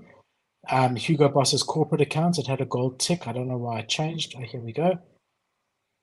Let's go straight there. So they've got 700,000 followers. Remember with Porsche, they barely tweeted from their main account when they Yeah. had an NFT connection. But here we see Hugo Boss embracing this and really showing that they are behind it. Look here. They retweeted Wow. Imaginary Ones. How Hell yeah. freaking cool. Oh, sorry, guys. Love it. Amazing, hey? Yeah. I That's really, dope. really dig it. So a great collab coming up. So we got Biscuit Party, the Web3 show. Welcome, my Mhm. brother. Welcome, Let's welcome. go. Let's fucking go. Let's fucking go. All Smash right. the So next then guys. we got Canon, the camera brand. Interesting. Oh, I still hear music. Hold on. And this is really quite interesting, bro. So what's happening here is they've announced that they're going to do, and this is interesting for you, my brother, a photography NFT marketplace, which I think is so cool. It's such a different approach. Instead of them coming out and saying, look, we're just going to launch an NFT collection and that will allow you to get discounts on our cameras and whatever, which is sort of what everyone's doing. They've gone a completely different approach. And they've said, we're going to do an NFT marketplace. It's going to be called Cadabra, like abracadabra, which I think is also quite cool. But it's going to be for photography NFTs. So they're really showing me by how they're doing this that they want to be a player in the space. They want to be a player in the NFT photography space. Yep. Not that they want their own collection per se, but they want to be known as being a part of it. I think that that's a good call, and I think it's one that you should have a look into this, Cade, and see if you can get one or two of yours on their marketplace because they know small fish, and if they're really serious about this, this could be something that's really good. So yeah, and I'll it's just going to not tell be them that I'm a Sony guy. yeah. I would leave that out initially. If it comes up in future, maybe they can give you an equivalent Canon. Yeah. But they're going to be launching their marketplace. It's going to be an Ethereum-based marketplace, specifically focused on photography NFTs. It's expected to launch later this year. They haven't given it an official date. This is their biggest step into the Web3 space to date. It was previewed this week at NFT NYC. I'm not sure if you saw anything, Cade. Probably not, hey? No.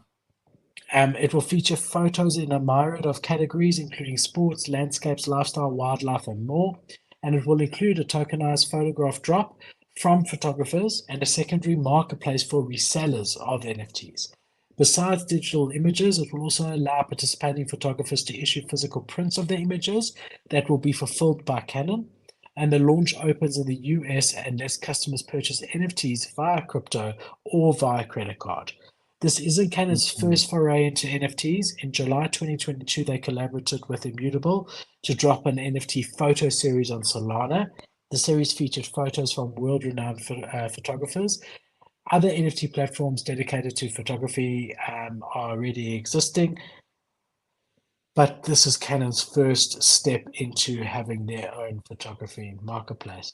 So I think it's great. As I always say, it's lovely to see really big Web2 brands embracing Web3 like this. I agree. I think this is a good one. It's much safer than dropping a collection in this kind of market, and allows them to build something for real. So I like that. That's cool.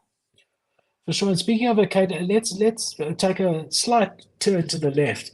How was NFT New York? I was thinking, let's start with how was it, but then I thought, we got to get market update out the way and trending. I want to hear, my brother. I saw some pictures, I saw some photos. I'm glad to see, number one, that your Gorilla Glue on your glasses worked, because I was deeply concerned. But tell me, how was it? I know you had a great time. Tell me everything. So I fucking deep dived into Google and like all these websites to find more pairs of these glasses. And I was able to find 2 more. And like when I tell y'all, like these are like kind of out of stock for real, they are literally the last 2. And I searched for hours. So I found 2 left in stock on this random ass website, and I bought the last 2. And so I've got 2 coming in the mail. This is my final pair that's not broken. So the one that's broken is over there in the corner. But yeah, I was doing the normal day, and they're on top of my head for a lot of it, and because they're kind of loose, they're sort of broken already, and then I dropped it like 100 times. One of them, the piece snapped off, and I was like, well, that's the end of everything.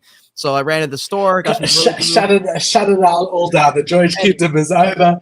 That night it was like 24 hours to like mesh together, and I was like, bro, I don't got 24 hours, I got like 5.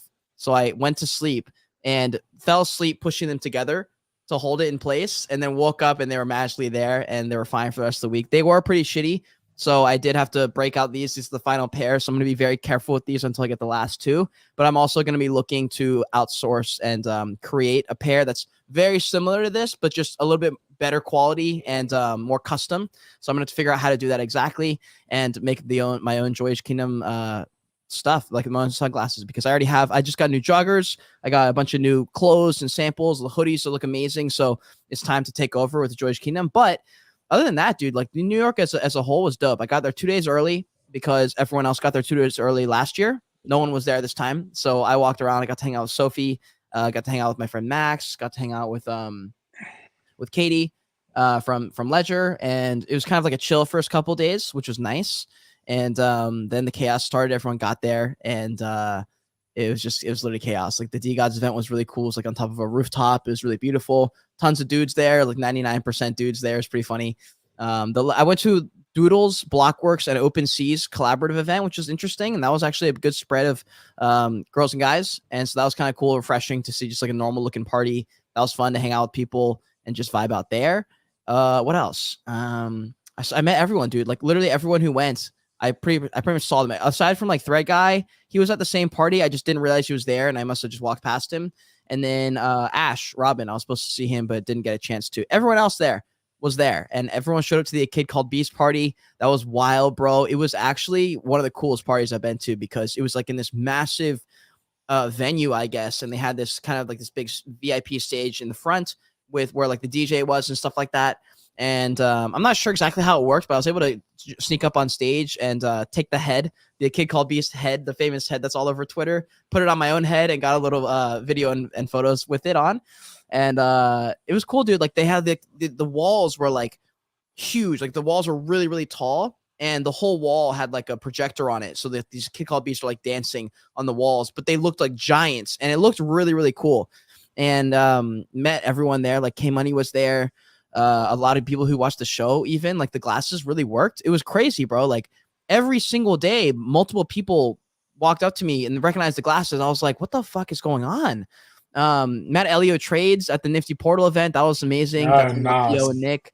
That was really, really cool. Great event, by the way, from Nifty. That was really fun. Got to hang out with Easy. Went biked with him to the DeGods event, which is pretty fun. And what else, dude? What else? There was an NFT. Not an NFT. I guess it was a Web3 show, but it turned into like a fashion runway in New York City. Luke says, yeah, we all feel the same. We also do, I know, yeah, fine. So one of the events was a fashion show. My friend was like, dude, just come. He's like, it'll be cool. And I was like, I don't know, I'm pretty tired. He's like, no, just show up. Like, it'll be cool. Bro, I walk into this place thinking it's going to be some networking Web3 thing. Bro, it's a bunch of like super rich collectors and art people, right? And I look around and I'm like, wait, there's like a ton of supermodels here. And I look at Matt, I'm like, bro, what the fuck are we doing? Like, what is this? He was like, I don't know. So a few minutes later, they're like, all right, everyone, like, shut up, be quiet. Everyone, like, get on the sides. And they do an entire fashion runway show with these supermodels. And they come in, like, half of them are, like, naked. And they got, like, the coolest fashion outfits. And they're doing, like, the normal, like, you know, the runway walk thing. And they go all the way around. There's a dancer, all this crazy stuff. And I'm sitting there going, like, bro, this is lit. This is like a New York City runway show. I can't believe I'm here right now. And yeah, I was able to give away all 3 of the Joyous Kingdom giveaways for in real life subscribers. So I met more than 3, but the 3 that I was able to remember to do the giveaway, I gave away a Gucci bracelet, a Gucci wallet, and some Beats headphones. And so that was cool to do that. But dude, it was wild to see subscribers on the street. Dude, some girl on the side of the street when I was outside of an event just was like, oh my God, I love your videos. And I was like, holy shit. And we were with a group of people. This is the funniest thing, bro, because I'm not a big YouTuber. I mean, I've got like 10,000 subscribers or something, right? Not a big YouTuber, but I'm talking to these, it's me and Sophie and her two friends and like 3 of her cousins or something. And there's this other person there, and we were talking, and it was just a normal conversation. And then this girl walks by and says, hey, I love your YouTube videos, bro. In a fucking snap of a finger, the conversation changed. And I remember one of the girls just like perks up and she's like, you have a YouTube channel? And I was like, oh my God, bro, this shit is real. Like, if I had more subscribers, it'd be cooler. But it was wild, bro. The entire tone of the conversation changed when she found out I had a YouTube channel. It was so fun. Did you end up getting any action? No, I wasn't interested. I was there to do content, bro. I was there to do videos. I did not care. I don't know. I saw 1 or 2 pictures where I thought, Cade's getting a bit of action. No, not in New York. A little bit in Charleston, maybe, but not New York. New York. I got action. Even I got action when I was in New York. Oh shit, Philip, you were getting some action in New York? Yeah, man. After school, obviously before Bianca and all of that. Yeah, bro. Let's go. I did the States for 6 months. Damn, I did bro. the UK for 6 months. Yeah, man. A nice young lady. I mean, look, in Web3, I'm not trying to do anything risky with, because that's career stuff, and I'm like, I'm gonna be here for a long time. I was like, I don't want to do some silly stuff, or I don't know, it's too risky for me. But in Charleston, bro, there's no rules in Charleston now, because that's just hometown for me. That's just like friends that I know for a while, and whoever else. Luke says Cade doesn't kiss and tell. I don't really kiss and tell much, dude. My personal life is pretty much like outside of what I post. I don't do too much. That's the way it should be. Yeah. But I mean, if I asked you now, you would have smiled and not answered if there was some action. So I think I would have. Well, he's smiling now, not answering. So I don't know. Yeah. Biscopon is laughing. Yeah. I mean, my story was this. I went on a trip during school, and it was before after school, during school. It was to another country, and met this girl who was there from the States, and she was really nice. And I had a girlfriend at home here at the time. And she was, I don't know, American girls like South African accents for some reason. I don't understand. So this girl was like really quite interested, but I had a girlfriend, and we became sort of friends, but I kept a distance because I had a girlfriend and I didn't want to put myself in any circumstance or whatever. But we did swap numbers. So then after school, so 2 years later, I'd broken up with this girl, separate to, not for any reason to do with this American girl.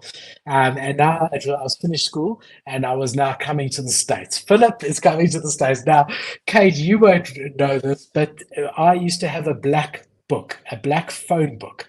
A written phone book, because there wasn't even cell phones in those days. I'm talking 23 years ago. And I still have that black book in my safe at the bottom with a journal from when I was young, just like a put away. And I had a black book, a phone book with written people's names and numbers, and a little note to myself about it. So like, whatever her name is, and I don't want to say anything, whatever her name is, her number, and met in this country, and blonde hair into me, like just a note to myself that I knew who it was. Hey. So now I know that I'm coming to the States, right? So I was quite ignorant. I didn't realize how massive America is. So I sort of thought, I'm coming to America. This girl's in America. We got to see, like, we'll make a plan to see each other, not we'll bump into each other. I didn't realize like different states are far away from each other, depending on where. So I sent her an email. I was going to say a telegram, but I'm not that old. I sent her an email. Hi, I don't know if you remember me. We met here and there. I'm coming to America and I'd love to get together. So she writes back and she says, I'd love to too. Where will you be? So I said, no, well, I'm going to be in Brooklyn. These are my dates and whatever. So she said, great, I will come the weekend of whatever. So I said, great. So anyway, she gets there. And it turns out, bro, she caught a plane from, I don't know where she was from. She traveled. I was blown away. I couldn't believe that it was proper like that. So I decided, so we went out for coffee and it was really nice. And but she was there for a few days and I was there for a few days. So I said to my mates, I said, look, I've got to do something special for this girl. Here, this girl has traveled, like gotten on a plane for me, spent money. There's no, like, staying in a hotel for me. There's no freaking way. So, bro, and I didn't have much money at all. I mean, I would just finish school. I'm coming from South Africa. The exchange rate is shit. And I thought, screw this shit. So, bro, the next day, I organized, like, I got a limo. I rented a limo, a limousine to pick her up. I picked her up from her hotel. I took her to the Empire State Building. We went to the very, very top. And then I took her to this like fancy-ish restaurant because there wasn't much left. And then we just, like, I dropped her back home. We went on the subway and walked or whatever. She helped me get around. And it was amazing. We spent like about a week together when I was there. Like every day we saw each other, we got together. And yeah, man, I mean, I didn't keep in touch after that. I mean, obviously she was very happy in America. I was very happy in South Africa. It was never going to work, but it was a very special time. It was a very, like, there was a connection there for sure. And there was a long-term connection. I mean, 2-3 years before there was a connection, but I just couldn't acknowledge it because I was with this other girl. So that was my New York story. Dude, I'm dying at these comments too. I see they're like I haven't been looking at them. I've been concentrating on the story. And then they called you a pickup artist. That's fucking hilarious, dude. Dope has game, Luke. I'm serious. Like, that's some serious game right there. I don't know. I used to have game. Bro, I'd have to be really into this girl to buy a fucking limo for the day. And I mean, it's not that expensive, but I guess, when like you're saying, you didn't have that much money, but it was a big thing. But I wanted to show her I appreciated it. Yeah, dude, that's awesome. I'm looking at the comments. Yeah, man. I'll tell you, I'm a romantic at heart. I'm saying you're a bigger man than me. If I was and I was good looking at your age, and I also had long blonde hair. But if I was there in the YouTube at that stage and I had girls, I would take full advantage. I'll be honest with you. I mean, I would have, and I did. I mean, in the end of the day, that was the name of the game. It's just it is. But yeah, I am a romantic. That's what I do. Bro, I am too. Like, I think, but we probably like accidentally vibe on that level because I am as well. But it's only when I'm enthralled by this woman. And I guess in my past I've dated some like, I don't know how I dated some of these girls, but they were just so beautiful. And I remember, like, when I was dating them, like, vividly thinking these things where I'm like, I am so far out of my league right now. Like, I don't know what I'm doing here. But because I had some of those experiences, I just like, dude, I've like, especially those specific girls, like, there was tons of things happening, like tons of sex happening. So I got kind of, I don't know. I never really look for that. Like, I'm not really into hookups because most of the time hookups don't feel that great. They're not great in general. So I'm kind of like, I'm good. Like, I usually just lose more than anything. Hookups, really look for them.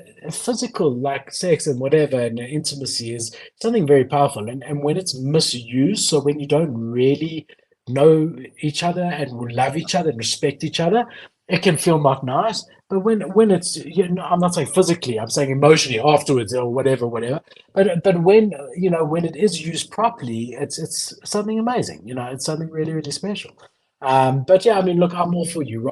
Rather take it slow and do what you need to. But I wasn't the same. There was a stage where it was just like, a numbers game. Go out, ask as many girls, good-looking girls that like I liked, ask as many as possible.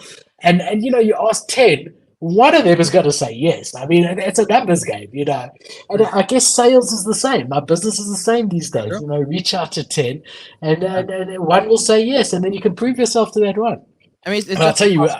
I see Luke saying Web3 is too small. You're messing with the ladies. That's another thing too. Like, I know some of these people, but at the same time, like, you're only, like, for example, if you talk to a girl or a guy and you've been talking to them on Twitter back and forth, you maybe been in a couple spaces or whatever, that doesn't mean you know them, because, and I can speak from this from very personal experience. I won't name the girl, but there was someone in Web3 that I was talking to for a while. And like the first few months was all digital, even if it was on Snapchat or something, which it was, it's still not the same. When you go in person, you go see them, you still have to like re-meet them as a human being in real life. And a lot of people will make the mistake. They'll go meet someone in real life for the first time, and they just jump in thinking both parties are at the same place mentally with who the other person is. And you might just not be. And then you might make a really bad error and, assuming something when they're sitting there going like, oh, hold on. Like I talked to 35 people a day. Like, it's not like we had this thing. Like, it's just not really worth that risk before you know them. So if for example, if you're 3 or 4 years into the NFT Web3 world and you've met with these people in person 5 or 6 times now, you've known them for 4 years. That's very different than like, oh, we've talked a couple times and whatever. And Dan's crypto, I'm looking for a Web3 sugar mama. Dude, so am I, man. I had one in college and they're lit. Not a Web3 sugar mama, but it's just a normal sugar mama. And I'm also looking for that too. So if you're a Web3 sugar mama, I'm down. Listen, I'm down. Look, I'll just say in response to Luke's wife, this is an NFT show. We are in a deep bear market. There isn't a huge amount to talk about on the NFT side, and we're not going to have stories for the sake of stories. We've covered the really important stuff. I got 1 or 2 more that we'll talk about, but this is Freestyle Friday, and Freestyle Friday also contains Life Alpha, and you guys get to witness Cade and I vibing and getting to know each other. And it makes me think, Bianca and I, so we got going on first of all MySpace, which was the Facebook before Facebook. Yeah, Okay, so that's where we got going. So it turns out Bianca actually dated a friend of mine, and I didn't remember her at all. But she reached out to me. So I was having a very public fight with a girl on MySpace. Okay. All right. So I don't remember this girl. This girl sort of like really, it was sort of a girlfriend-ish and treated me wrong. And I wrote this, and it was over with me and her and this girl. And I wrote a whole thing knowing she would see it, how you just give and you get nothing back, and how disappointed I was. And I'm just not going to give anymore. It's not worth putting yourself out there. All of this. And that was it. It really trying to make my last point to this ex that she had upset me and hurt me. So then I get a direct message from Bianca, my now wife. And I can't remember exactly. I mean, I don't want to be like I'm quoting, but it was something to the effect of, are you okay? I saw your post. It seems like you're going through a lot. Are you okay? And I wrote back something to the effect of, no, I'm fine. It's just like I tend to, give, and I often get expect in return, and I often get disappointed. And so through that, her and I started talking on MySpace, which then moved to Facebook. We were both like, let's, we moved to Facebook, and we moved, and we communicated digitally, because you said, you communicate digitally. We communicated on Facebook for 9 to 10 months. So never picked up the phone, sent messages, and got to know each other really, really well. We got all the sort of remedial stuff out the way, like how many siblings have you got, what school did you go to, like all that stuff. So that when you do finally meet, you don't need to go through the basic stuff. You do have a very good sense of who they are or whatever. So I can't remember exactly what it was, but we were going backwards and forwards for quite a while.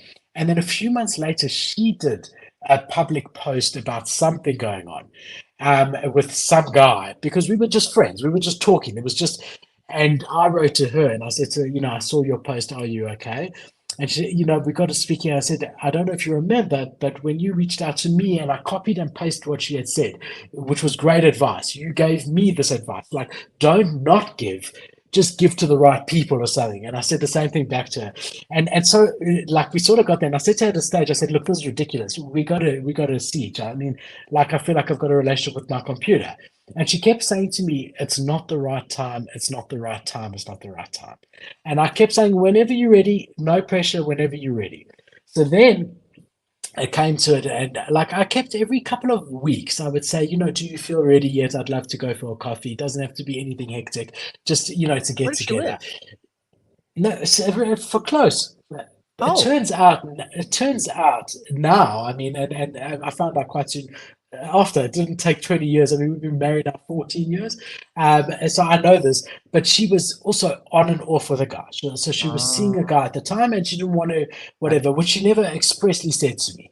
But then, I kept saying to her, we should go out. And she said, it's not a good time. It's not the right time. So finally, she said to me, okay, let's do it. And we made a date together for Saturday night or whatever to go to this place, whatever it was. And then I think on the Thursday or the Friday, she sent me a message. That Thursday or Friday, I'm excited, bro. She sends me a message. She says, look, I'm sorry to do this last minute, but I'm not ready. Let's shelve it for a bit. And again, like I want to say, like, come on, I just said, okay, no problem. Whenever you're ready, I'm ready.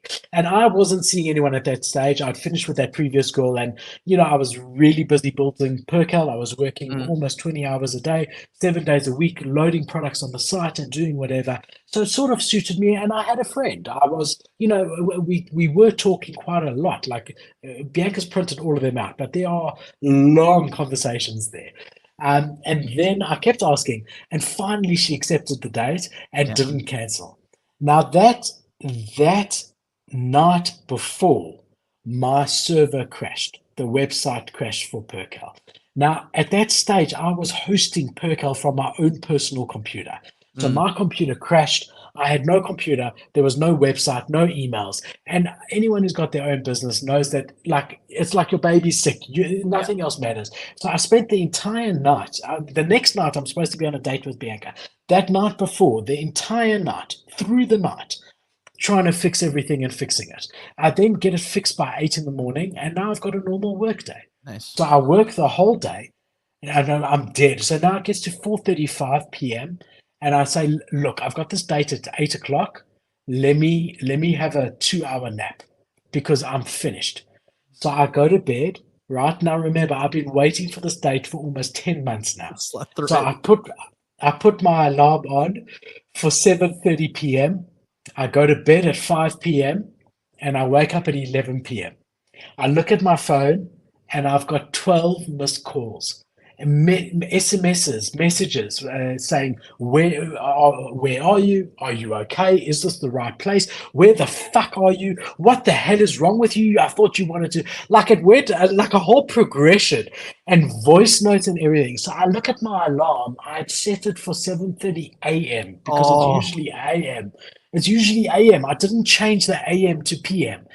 And so the alarm never went off. And I've been working on this for almost a year. And here I fucked it. I fucked it. She wanted to go herself. She didn't want me to pick her up. I don't know. She wanted to meet me there. And here she's sitting at this restaurant by herself, waiting for me. I stood her up. Bro. So bro. So it's now 11:30 at night, and I try phone her. She doesn't answer. So I messaged her and I said to her, you've got to believe me. There's a good explanation. Please let me know when you're awake. Don't hear from her. About midnight, I go back to bed. I wake up 7:30. My alarm goes off right in the morning. At 8 o'clock, I try phone her because I think anything before that is like too early. 8 o'clock, I try phone her. She doesn't answer. So I message her. She doesn't answer. So I think at about lunchtime that day, she finally phones me back and she says, yeah. So I said, look, you got to hear me out. She said to me, Philip, honestly, I sat there for 2 hours. I don't think there's nothing to hear. If this is what it's going to be, I don't want to hear anything. I said, come on, it's not fair. You know me well enough to know that there's an explanation. Just hear me out. If you don't accept it, you don't accept it, but hear me out. So she says to me, whatever, tell me. So I told her, well, exactly what I told you. And I said to her, please give me another chance. Let's do it. We'll set another date. Give me another chance. She said, well, I need to think about it. So I said, okay. So a couple of days later, she said, okay, we set a date and whatever. So much so that when we got married at her wedding, her brother gave me an alarm clock as a joke. So he was like the best man, and he did speeches, and then all of a sudden over the speakers an alarm came off like brr, brr. And he said, Philip would like to give you this alarm clock because but that was the story. So then we set a second date, which was really the first date. This time she said, you'll pick me up, no problem, because I'm not going and sitting there alone. I picked her up. I saw her mom peeking out of the window, and I took her out to a place for supper. And it was like I said to you, Kate, I don't know when I said it to you, but I did say it to you. The feeling was like this was someone I've known my whole life, and I wanted to catch her up on everything. And we sat there speaking for 6 solid hours, her telling me her life, me telling me hers. I went home the next day and I said to my parents, I've met the girl I'm going to marry. Whoa. I Damn. knew it. It was just that feeling of familiarity. What We about had known her? each other for 10 months. Huh? What do you know? I met her parents. Yeah, I met her parents the day after. We went for lunch with her parents the day after, and I proposed to her a year after that.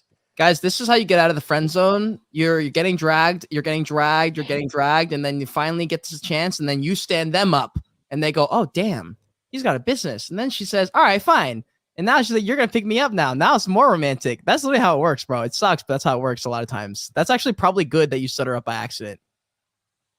Because it sounds like you were just getting dragged in the beginning, just like, oh, like, because I've had a few times like that where they're in and out of relationship. I hopped in on the tail end, and then it ended up as a disaster for me. But I didn't make well, it's not a mistake, I guess. It's probably the biggest W you could have made of skipping out the first time you finally got her on a date. Damn, that's fucking wild, dude. I love that story. You're great telling stories. Man, you had me on the ropes there for a long time. I was like, what's gonna happen? What's gonna happen? What's gonna happen? Yeah, Not gonna happen for me, fam. All I get is a bunch of DMs from bots telling me, do I want to promote my Twitter? When's my wife gonna slide in, bro? When's my wife gonna slide in? When it's the right time. I'll tell you, I do remember very, very clearly that X that I publicly made a whole noise about or whatever.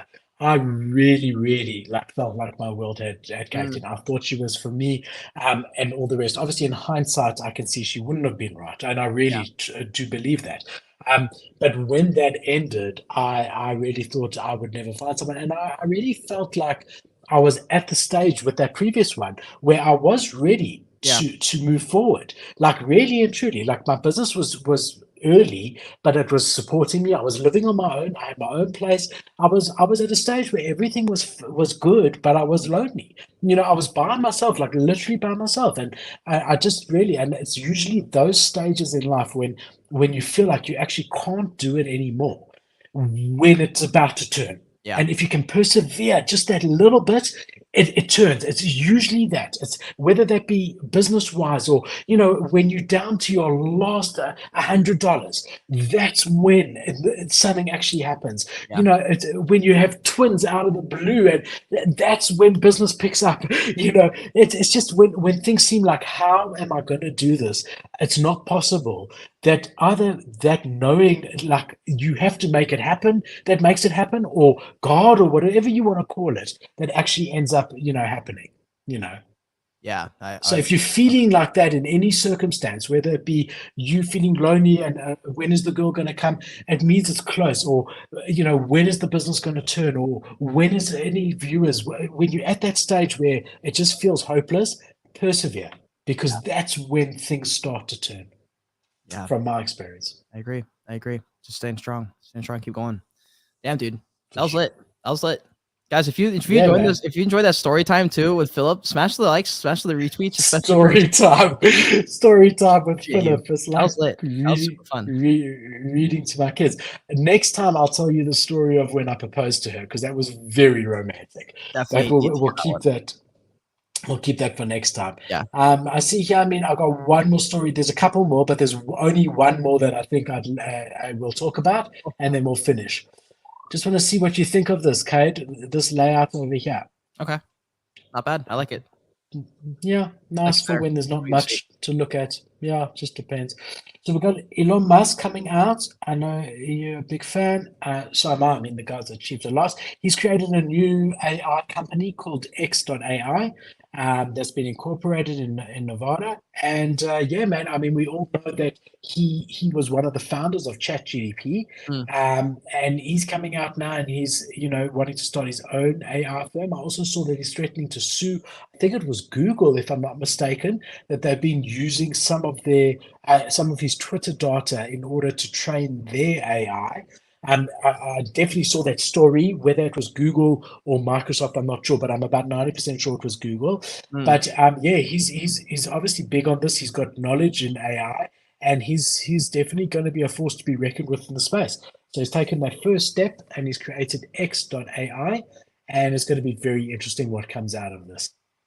Yeah, dude, this is very interesting because he's been talking very public about the fact that we need some regulations here to slow things down so that people, because like something that people often write off, which makes no sense to me because it feels like common sense for me, but maybe it's just because that's the things I focus on. But like culture, like human culture is pretty much the only thing that matters in regards to adopting anything. Like the reason NFTs don't pick up is partially because we're not solving any issues that are relevant yet. And that's because human culture is not ready to have problems that NFTs solve. We're not at a world where the things we care about are things that NFTs are solving yet. So like it's starting slowly. Like right now we have the filters on TikTok, the filters on Instagram, on stories and things like that. And now it's the verification that you can buy, that people are starting to get exposure to buying things that aren't really real, but they are real because they hold social value online. And you're like, oh, paying $15 a month for a verification, how silly. Until everyone starts doing it. And then they're like, oh, I guess we do that. And then you're like, oh, well, what does that turn into the next thing? And then you're right. It slowly starts to bleed into tickets and online sales of things. You get like a little digital blockchain receipt that you can actually track. And it just starts becoming more normal. And then we get problems that need to be solved that are solved by blockchain. And it's the same thing with AI. They're just, for the majority of people, which is crazy to me, but the majority of people literally have never heard of ChatGPT, which is actually mind-boggling. The amount of people on the street or in the bar when I was working at the restaurant, like literally have not a single clue about anything with AI. And I'm like, are you okay? But also, I don't know. You know, if it's not really part of your... You know what's interesting? Even those people, without knowing it, some of their experiences are as a result of AI. So AI has been there for a long time. A lot of companies have been using it in different ways to gather data and things like that, not necessarily as a sort of search engine like ChatGPT, but for different ways. And you know, a lot of the call centers and things like that, or even if you on a website and you don't check out properly and it knows that you usually like these things, and just even that suggestion side is a form of AI and building up a knowledge of you that can then know what you're interested in or not. So it's been around, and it is going to be around. I have been using Bing a lot more. So I have. I've been using it. You know, we do before, dude. I can't figure out. Like I even downloaded Bing and I still couldn't get ChatGPT 4 to like be an option for me. So I haven't been able to use it. I've been using normal. Hold on. So you gotta open, and the nice thing about using it on Bing is that it's not limited. It's not like it says not available ever. So all you do is you open the Bing browser, which is what I've done here, and then you just go to bing.com and then click on chat here. Got it. Okay. And then that's it, bro. That's all. Now you're there. And you can ask it whatever you need to. I did show you last time you can either go creative or precise or balance, but all you're doing is clicking that chat over there. And even on Google, it's starting to show Bard and Bard's results a little bit as well. So everyone will see it. But you can see I've done 63 searches. I mean, or conversations with these guys over here. And the interesting thing for Microsoft is that since I've seen it come up, I search for corporate gifts because, you know, that's my day job. And about a month ago, when I started doing this, I didn't see Perkel anywhere at all. And I realized, here we are. Look, here we are.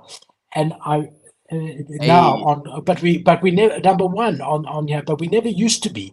And I realized that our robots.txt file pgifs, that's us over there, also coming up.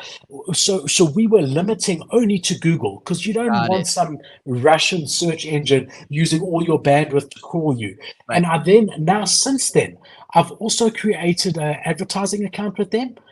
So this is what I'm saying is that it's gotten my business, them doing this, my separate business. So I've now, and the nice thing about this is it allowed me to move my Google AdWords over here with a click of a button. So I'm now advertising on Bing as well, which I never did before. You can see this is just the last 24 hours. And this is my entire existing campaign from Google that it just copied over. And then I've also got webmaster tools, and we weren't being indexed at all. So as a result of Microsoft investing, I mean, I know I'm not giving them a huge amount of money, but if you look at the green line, that's how many pages are being indexed. Nothing was being indexed in January. But since I've now taken notice that, look, these guys are 10% of the search engine market, and that may very well increase as a result of what they're doing with ChatGPT, It's gotten my business, to move, and I'm sure it's going to get a lot of others. So I think it's really, really cool. You see it straight away here. It knows that I searched corporate gifts on the previous page, and it starts talking to me about corporate gifts. Wow. Yeah, because for people who don't know, I've made some posts about this. I'm gonna start making more about it now that I'm back from traveling and I have some time on my mental space is open again to make some content as to how I've been using it. Like, because I use AI anytime I'm working. If there's like a work day and I'm putting together scripts and stuff, I'm using ChatGPT and I'm using AI every single time. I'm using things like WordTune, and I want to start to help people out because what's interesting is that I've started talking. I feel like I'm like a month and a half early on certain things that are very specifically in my niche, and it's because I'm actually working there. And I think that's the reason I'm ahead, because a lot of the content creators are they'll make stuff, but it's always after me because they find it out from people like me, because I'm using it in my normal day. So I just document it, and then people see that, they're like, oh, that's a great idea, I'll make a video on it. So I'm usually about a month and a half early. Like, you guys know, I was early on YouTube Shorts. That was like literally 2 months before Gary Vee even mentioned it, because I was like, there's an opportunity here and I'm literally using it every day, so use this, and it's working. So it's with OpenAI right now, you can put together scripts a lot easier by combining WordTune, which is another AI website tool that you can just input a URL and it will download, or it'll spit out a summary for you. Then you can use that summary and give it a bunch of prompts and make a script, right?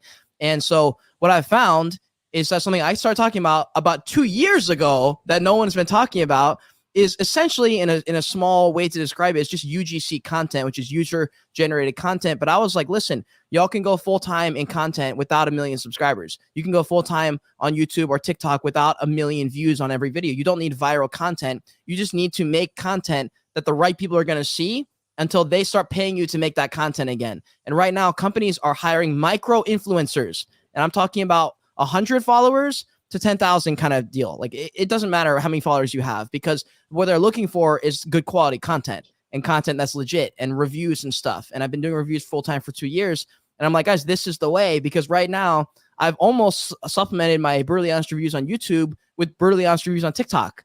I'm like, that's hilarious. I'm like, I can't even believe that's a thing. And they're not Web3 companies. I'm talking about like Fortune 500 companies that I'm working with, guys. Like, why are they working with me, right? There's tons of other people they can work with, but it's just like, that's what they're looking for. It's the same. It's the same as, it's not the same, but it makes me think of Trump going on full send. Yeah. If you think about it, I mean, this is Donald Trump and President Trump, and full send is a massive, massive podcast, but it's him realizing that and he said it, that, podcasts are the future of the media. That is it. I mean, he said it. He said, this is where people are consuming content. So, I get it. And I think in a way that might be why I wanted to get into the content space. I don't know. I'm still trying to figure it all out. As far as why and what I'm trying to achieve out of it, if anything, is sort of, my story. I was trying to provide a full service, and all the Web3, all the NFT projects that I was working for wanted a YouTuber. So I wanted to be that for them. But I mean, in the end of the day, it can't harm to, sit here, get to know you better, tell stories, speak about a bit of Web3 and see where it goes, Yeah. It's just fun to participate and be a content creator in this space. It's just another industry. I always say it's just like the fitness industry. If you care to be one of those people that make content about stuff and maybe you get into some drama every now and then, like, that's down, bro. It's just fun to do. Like, I remember when I was working at the restaurant, there are certain people that didn't have like a hobby or a thing or a cult that they're in or something. And I was just like, what do you do all day? And a lot of them they just watch TV shows, which is nothing wrong with that. But there are certain people that just like they can't do it. It's just they'd rather work towards and build something.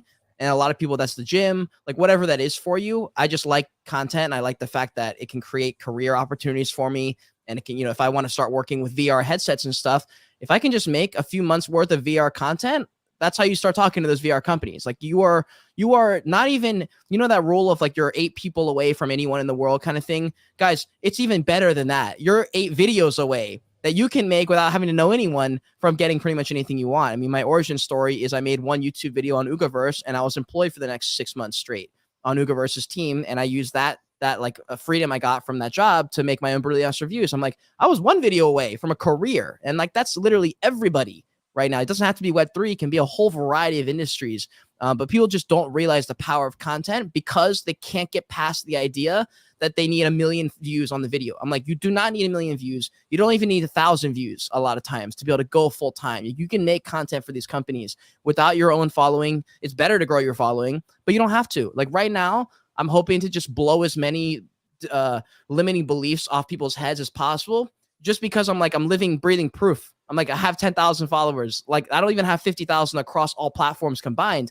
I am a tiny micro influencer and I'm full time. Like, that should not be possible, but it is. And I know many people who are doing the exact same thing. MetaMat Trades is also full time. He's got 3,000 followers. You know, it's just not about the numbers. And people think it is because on Twitter Spaces, unless you have 400 people in there, a lot of times people don't join. If you're not getting 200 likes in every tweet, then people think they're not making money. I'm like, guys, newsflash, I'm making more money than most YouTubers on the internet right now. And I'm not making that much. I'm not rich, but like people think that the numbers equal views. I'm like, guys, YouTube and TikTok will pay you cents on the dollar for 1,000 views, 100,000 views, 1 million views. You're not making money. People on TikTok pulling in 1 million views are getting paid by TikTok like $100. I'm like, that's just not where the money is at. The money's not in these AdSense, not anymore, unless you're pulling in millions of views a day kind of thing.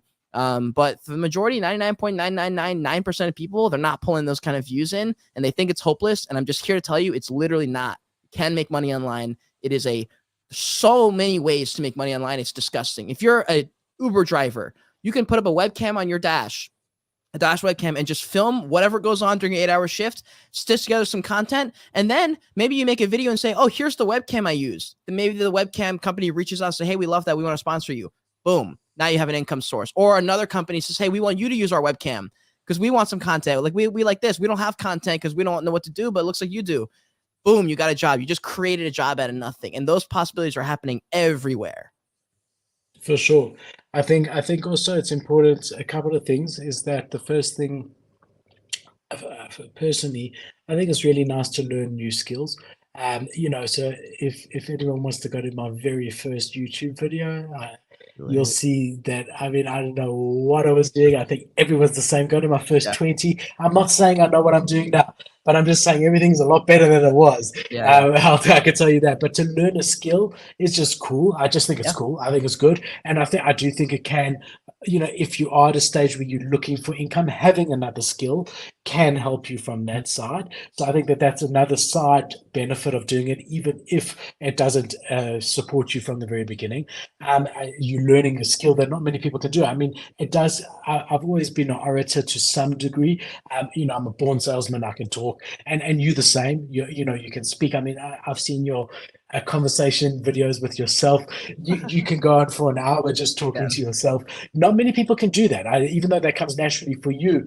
So there is a niche to it. Not everyone can do what you do. But I do think you're right. You know, magic happens when you put everything out there and you think of, you know, how to make things work. And you just got to often take the first few steps and not let fear paralyze you, because so often people are so busy contemplating what if this, that, they never actually pull the trigger on anything. They're so scared. And I think often the hardest part for me is getting started with something. So even if it's not something new or daunting, even if it's a massive project I've got to get through, I have to do it. If I just start, often that will lead to me feeling. The hardest part is just like, all right, I'm not starting. Once I've started, the focus is, okay, I need to finish this, right? And I think that that's a really good lesson to learn in it. But yeah, definitely a good thing. Also, I mean, for me, it forces me to stay up to date with things. So if I wasn't doing this, right, I wouldn't probably have heard of AI very much, and I definitely wouldn't be using it on a daily basis like I am. But because of the show and because it fits into sort of Web3, I had to learn about it, and that forced me to learn something that I think is actually really beneficial. And the use cases are huge. I mean, you know, ChatGPT is just the tip of the iceberg. I mean, you can do so much, and I'm learning more on it all the time. But I enjoy that. I think, like, you know, I do think it's important to Netflix and chill sometime as well, which I didn't do in the bull market, and I am enjoying. Bianca and I are watching our series at the moment. You know what we're watching at the moment? What are you watching? I don't know if you've seen it. It's an old series, but I'm loving it. Is Blacklist. I've heard of that. With that guy from Boston Legal. We're loving it. So I mean, it's nice to lie in bed a bit, and which I didn't do for a year and a half in the bull Yeah. market at all. It was all focused, but at the same time, like I love the fact that I've got the show coming. I know I have from Wednesday. I start researching, looking at stuff, and I enjoy it as well. So I think everything in moderation. But yeah, I mean, definitely something that I'm glad that I did in the end. Yeah, I mean, with Web3 as an industry itself, it's a bunch of, I mean, it really is just a bunch of misfits. Like, there's a reason we're all in here. Like, it's like silly to be in here unless you're in here. And I feel like a lot of people, they didn't get forced to be in here, but it's like the only place a lot of us fit. And like how you were saying, the talking gets natural to me. It's only natural to me because I didn't have that many friends growing up. So I would just be talking to myself. And that's when I started the podcast, because I was like, okay, well, I go on these rants in my room to like the wall. Why don't I just set the camera up? And that's how the podcast was born. Didn't realize it would be like a strong place for me. I mean, I knew I was good at speaking because I have conviction when I say certain things, and I've just gotten better at it. But a lot of times, like, your best foot forward will not come until you're a couple years in. So like the first 3,000 steps you take are probably not going to be that good. And you'll feel like it's pretty good a year in. And then you'll look back a year after that and go, damn, like I've gotten way, way better. Like there's so many things you picked up or someone you meet.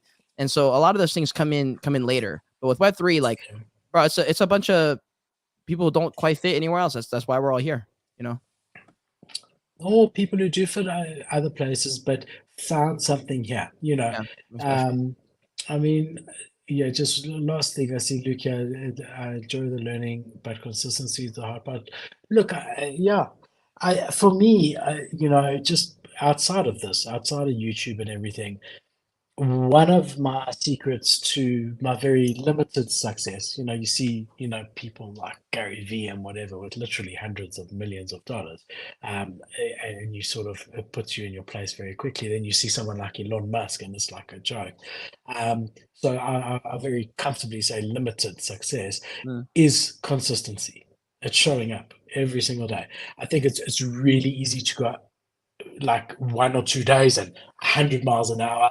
But if you can't maintain it over years and years and years, I don't know how you achieve something. I mean, I think my YouTube channel is testament to that. I'm not saying I'm successful in it at all. I'm not. Got 3,000 subscribers. I just enjoy doing it. But what I mean is that I've got over 1,000 videos, which means since I've been doing this in a year and a bit, It's a lot. that's averaging, yeah. So, because I've got consistency down. So whether it works or not, who knows? Maybe it doesn't, because But I can tell you that if I'd started 6 months earlier and was in the bull market, I would have 10 times as many. I know that because it was so much easier to get to 1,000 for me, because there was still a bit of a bull market, than it has been to get from 2,500 to 3,000. Has taken much, much longer because we're in a bear market. Yep. But yeah, consistency is important in my very, very humble opinion. You got to force yourself. You got to force it. And if it's not long-term sustainable to do it at the rate that you're doing it, rather do slightly less, but keep it consistent, right? Yep. So instead of doing one video a day for a week and then nothing for a month, rather do 2 videos a week for the next year. Yep. In my opinion, the end result will be the same, but the consistency is better. Do you agree with that, Cade? Because you know a lot more on the social media side. I think it's just like whatever I don't know. Like I was at this because it was 420 yesterday. I went to this Childish Gambino dome music thing, and it was, you just lie down and it's a dome and they play, it's a light show like on the ceiling, and it's just the trippiest fucking thing because there's 3 layers of lights, so it's like everything looks 5D, and you're in there and everyone's just like vibing out to Childish Gambino. And it was like, of course you're in there and you're listening to all these songs, you're like, your mind is going to drift, you're going to have creative thoughts that normally aren't there because you're sitting there staring at the wall, at the ceiling. So I had like some of these thoughts, I wrote some of them down for the podcast myself later, but one of them was kind of like how entrepreneurs get entrepreneurs, and we have this like one little thing that kind of like connects us. And for not everyone, but for a lot of them, a lot of people are entrepreneurs and didn't choose the normal route because there were some unmet needs as a kid or something like that they didn't get. And so to fill that void, they said, well, fuck it, I need to be the boss, I need to have this because I can't rely on anyone else, blah blah blah.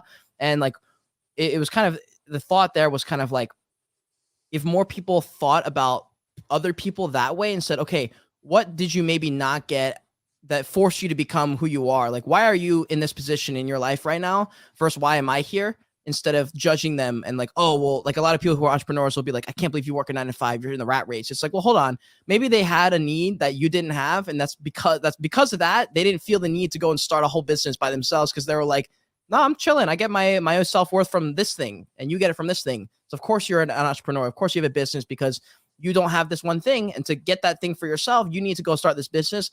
I already had that growing up, so I didn't need to go start a business. I was cool to work this job. I'm fine to go do this thing and have hobbies over here, here, and here. And it would just create a lot less division and divisiveness towards each other because you'd be like, oh, you're not bad. You had some of these things I didn't have. And because of that, you're here. And it was a really interesting thought I had when I was listening to music. And yeah, I don't know. True. And everyone's got a different role to play. I mean, if we were all, I don't know, ambulance drivers in the whole world, the world wouldn't work. We need the ambulance drivers. We also need the guy picking up the rubbish. We also need the big CEO. We also need the guy launching space rockets and blowing things up and buying Twitter and starting an AI company. We also need all of that. And I mean, it's funny because just speaking for myself, and I am an entrepreneur. I mean, I had a job as a waiter. I had a job as selling supplements, and that was it. Since then, I've been running Perkel for the last 20 years. And I definitely did have what you said. I realized that I could only rely on myself, and that if I needed to make it happen myself. There was no backup plan. And that was definitely my situation. And that's why I've always said that I wouldn't change that, even though that was a really hard realization that there's nothing to fall back on. There's no one you can go to if you can't pay rent. I attribute that to my success. I was forced to make it work because there was literally no option. And that's great, but again, what worked, what I needed to do is different to what someone else needs to do, But I'm really grateful for that. I've said to Bianca so many times, like, I'm so happy that we don't owe anything to anyone at all. So, it's not like my parents bought my house and then if they want to move in for the weekend, they just pitch up and they move in and, because they paid for that. Nothing. If Bianca's parents want to move in and they say, hi, can we come? And we say yes or no. It's we want to say yes and we often do, but if it doesn't suit us, we can say no. We don't owe anything to anyone. And I'd actually rather be in a tiny little place where it's mine than be in a massive palace that's not mine and that I don't have a say over and that someone's got something over me. Like I'm really glad that I'm independent, and I always have been. I always have been glad that I'm independent. I think that's a huge. What you want. Like I can make way. Like I'm not at all balling out, but I'm able to go full time because like all I'm saying when I say full time is I'm able to supplement what I would normally make at a normal job ish around that, and just enough to still pay the bills and make it another month. Like that's what I mean when I say, because I'm very early in the entrepreneurial journey. So that's how I think about it. Because like I could go and like I was working that restaurant job a couple times a week. I could have bumped that up to 4 times a week and still maintain 70% of my YouTube, Twitter video stuff. And it would have been a lot harder. I would not be able to be as creative. However, I could be not balling out, but I could kind of be balling out if I had that other job, right? I could be making an extra $4,000 a month, which is plenty of fucking money for a single dude living in an apartment in the city.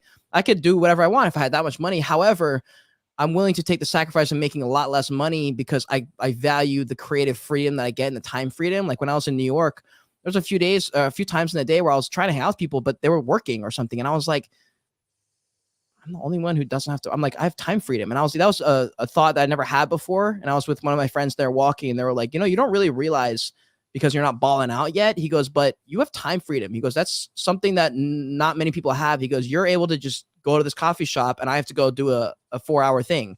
He goes, I would much rather not do that. He goes, and it's hard to value and appreciate that time freedom you have to choose whether or not you want to do this. Like a lot of times I'll stress because I'm like, oh, I don't have enough time to do this, but I want to go for a run and do this, that, and the other.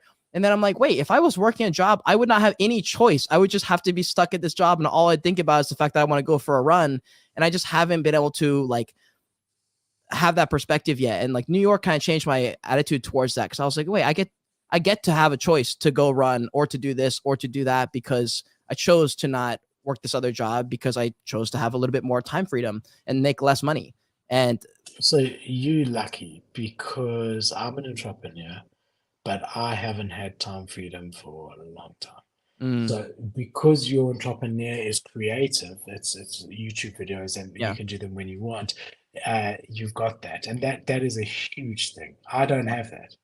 You've got that. I do not have that because my entrepreneur journey is working a 9 to 5 for companies. We supply only companies, not individuals. Mm, They around 9 to 5. There's deadlines on their orders. They need it done by a certain time. Things need to be done, and I have to be there 9 to 5 every single day. I'm stuck to my desk and I need to be there and mm, making sure that everything that needs to happen happens. And that's been like that for me for 15, 20 years.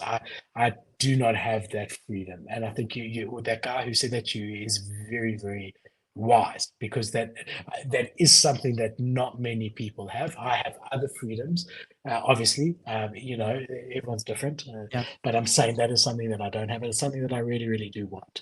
Um, because it's a huge pressure to think, if God forbid I'm sick, like really sick for a couple of days, the stress that I'm under. I mean, I remember I had elective eye surgery because I used to have to wear contact lenses and I didn't want to have to do that anymore. So you have this laser operation. I had it about 15 years ago or Yeah. something where you don't need to wear glasses.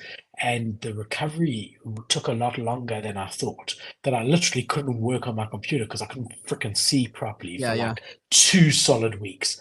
Bro, I almost went insane because I knew my business was, and even then, I didn't have the staff I have now as backup. Even now, I need to be Yeah. there, but then more so. I, for the first time in my life, and since then, was depressed. I couldn't work for 2 weeks, and I knew everything was just crumbling. Yeah. So I don't have that. So count your blessings, but Yeah. also I take my hat off to you that live beneath your means, because a lot of people, as soon as they get a couple $1,000, will go out and spend it on this and that and the other. And I mean, if you wanted to upscale your lifestyle, you wouldn't be coming out, and you're Yeah. willing to take that sacrifice at this point, which I was the same, in order to build something that will give you dividends later on. Yeah. But it's a good lesson there, because no matter what you're earning, if your expenses are less than what you're earning, then you've got freedom. Yeah. Right. So you can either try earn more, or you can try lower your expenses. They achieve the same thing. Right. If you're getting $100 a month, just hypothetically, and you saving $20 of that, you're doing really, really well. Yeah. Whereas if you're getting $100,000 a month and your expenses are 120,000, you're losing 20,000 a month. You're not doing so well. So the guy's earning $100 is doing Yeah. better than the guy's earning, $100,000. And that's like tough to, like, I never thought about it until when he literally said that, and I was like, whoa, that is so true. Like, I'm trading my money freedom for time freedom, and you always want the other. Like, when you have time freedom, you're like, a lot of people, like when they were on vacation, they're like, oh, I need to go back to work, and then they're at work, I need to go on vacation. And it's so, like, I'm so glad he said it like that, where he was like, bro, I'm literally about to go work for a few hours, and I just got back from a 3-day work thing. He goes, I wish I could just do nothing for a couple days. And I was like, wow, I wish I had more money. But I don't. I have, but it's like I have the time, and I was like, that is you're going to so use your time weird. to make more money now. And now I'm That's doing a the little whole bit of that. point. Yeah. So that's what I did. I used to have all the time and no money, and I worked every hour I could to Yeah. make more. Now I'm at the point where I know that I can fix certain things around the house. I'm very handy. My dad taught me well. I'm really capable. I can do woodworking. I can fix stuff. For the first time in my life, the last 5 years, we hire people to do Yeah. stuff that I could do because I just don't have the time to do it. Right. So it changes. I'm now giving people money because to buy time. Yeah. Whereas before it was the other way around. And that is the change there. And that does happen. And I feel very blessed to have the money to be able to do that, but there's got to be a happy medium where, like, you've got both somehow, and that's what I'm trying to work towards. Yeah. I mean, that's what I'm working with but right now. Like, yeah. I don't have that much money, but I'm using some of the funds to pay for editors because it gives me another 6 hours of real time, but then like a day's worth of mental clarity, which allows me to have better ideas. Which then, like, if I do one video, for example, if I do a review on TikTok, in my head, if depending on how much that is, that buys me like 4 days worth of time. So I'm like, okay, like, now the stress and the pressure of like, oh, I didn't do as much work today. It's like, yeah, but I made 5 days worth of expenses in one video. So all I need to do is work out a way to get a better stream of that. and then think differently about the way I make money instead of thinking like on an hourly scale. Did I work 8 hours of work? It's like, well, how much money did I actually make, and how much time does that give me, and how much runway do I have now? And I'm starting to think about things a little bit differently. And I've only been able to do that because I don't have 6 to 8 hours of my mental energy being drained from editing podcasts. Like that time and energy that You've got to hire people for that lower end stuff. And that's what I told you. You can go back to either our first or our second time that we ever did anything together. And I said to you, you got to do that. You've got to get a thumbnail guy. You've got to get an editor, because once your time's freed up from the remedial stuff, you'll use your energy and time to think of things and do things. Like they say in a proper business, and depending on the size of the business, it determines the length of time. But if you hire management in a very big company, you should be thinking 5 years ahead. That should be your day. There should be nothing to do with the day-to-day. It should be, where do we want this company to be in 5 years, and how do we get it there? And if you're in a medium organization, you should maybe be 6 months to a year that you're thinking, oh, winter is coming around next year. In 6 months' time, we need a winter range. Let's start working on that. Whereas if you just reacting to the day-to-day, you'll never be able to think of that and be proactive for the stuff. And that's the whole thing. So as you grow, your role as the head of an organization becomes longer term, opposed to the short term remedial day-to-day stuff. Yeah. And I think it's tough. It's tough because unless you're living that reality, it's hard to, like, when I grew up, I had like my dad does 95. So he thinks about money differently because he uses money differently. He spends it and he and he makes it differently. And so the way people think about money is like for example, like sometimes my grandparents or my parents will give the advice on certain things, but I'm like, look, I appreciate that advice, but you're not building a company. You've never built a company. I was like, I don't use money like that. I look at money like time. I'm like, how many days and weeks and months can this money buy me? And also, how many creative ideas can me spending $600 not to have to do this shit for a month? How much random things can happen in my head that will lead to something different, or an opportunity or a video or a creative endeavor or a call that you would take that you usually wouldn't be able to take, worth it. an opportunity that comes out. And as long as it works, that's fine. And also, there's many ways to skin a fish. So stuff that works for you might not work for someone else, and stuff that works for me might not work for someone else. For a very long time in the beginning of Percon, I was doing the day-to-day for a very long time, building the website, because we didn't have money for a website development, loading the product, answering the emails. I was the driver in the beginning, and there was no one. I was the receptionist, the driver, everything. And slowly it was like, listen, I definitely need someone to help me deliver. And that was the first person I hired, was a full-time driver to collect and drop at the branders, drop it at clients and things like that. And then the next thing was a receptionist, and then slowly one salesperson, and slowly you do it. But I always waited. I don't know if it's right or wrong. I still don't know if it's right or wrong, but I always waited until I was bursting at the seams before adding people on, because it's a huge responsibility financially every month to pay someone whatever it is. But I don't know if I was wrong. I don't know if I should have maybe hired quicker, because then I could have scaled quicker.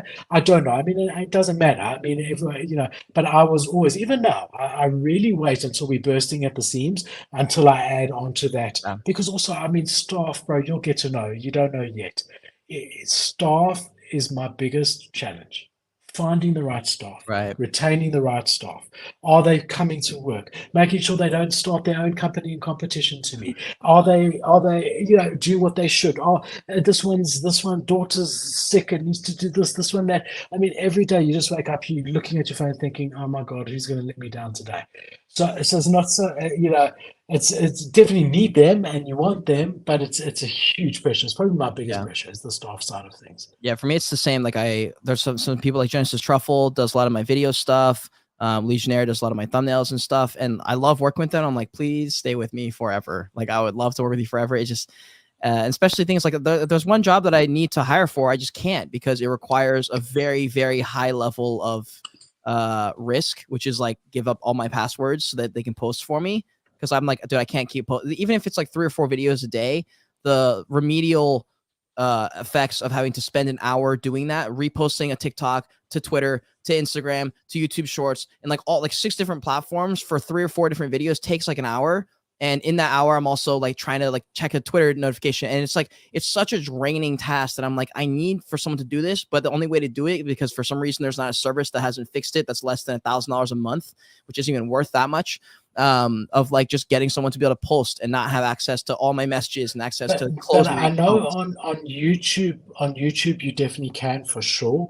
So you can create an account for someone and give them select permissions. I just need it for all of them, bro. I'm with you there in the sense that like I'm not going to do it until I can do all of it at once. Like I don't really have interest in like. Listen, there's still stuff I do in Perkel that people would think is absolutely crazy that I do. Oh, really? I make sure that I place every single order myself.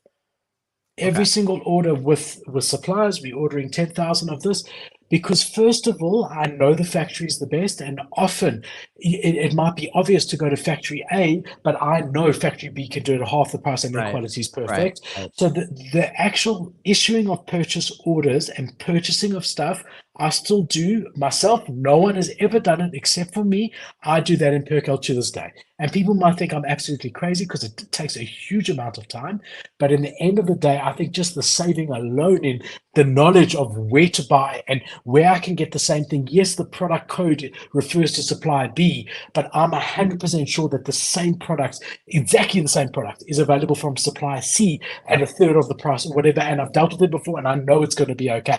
No one else can have that knowledge unless they've been sitting in my place for 20 years, you know. So I still do that myself.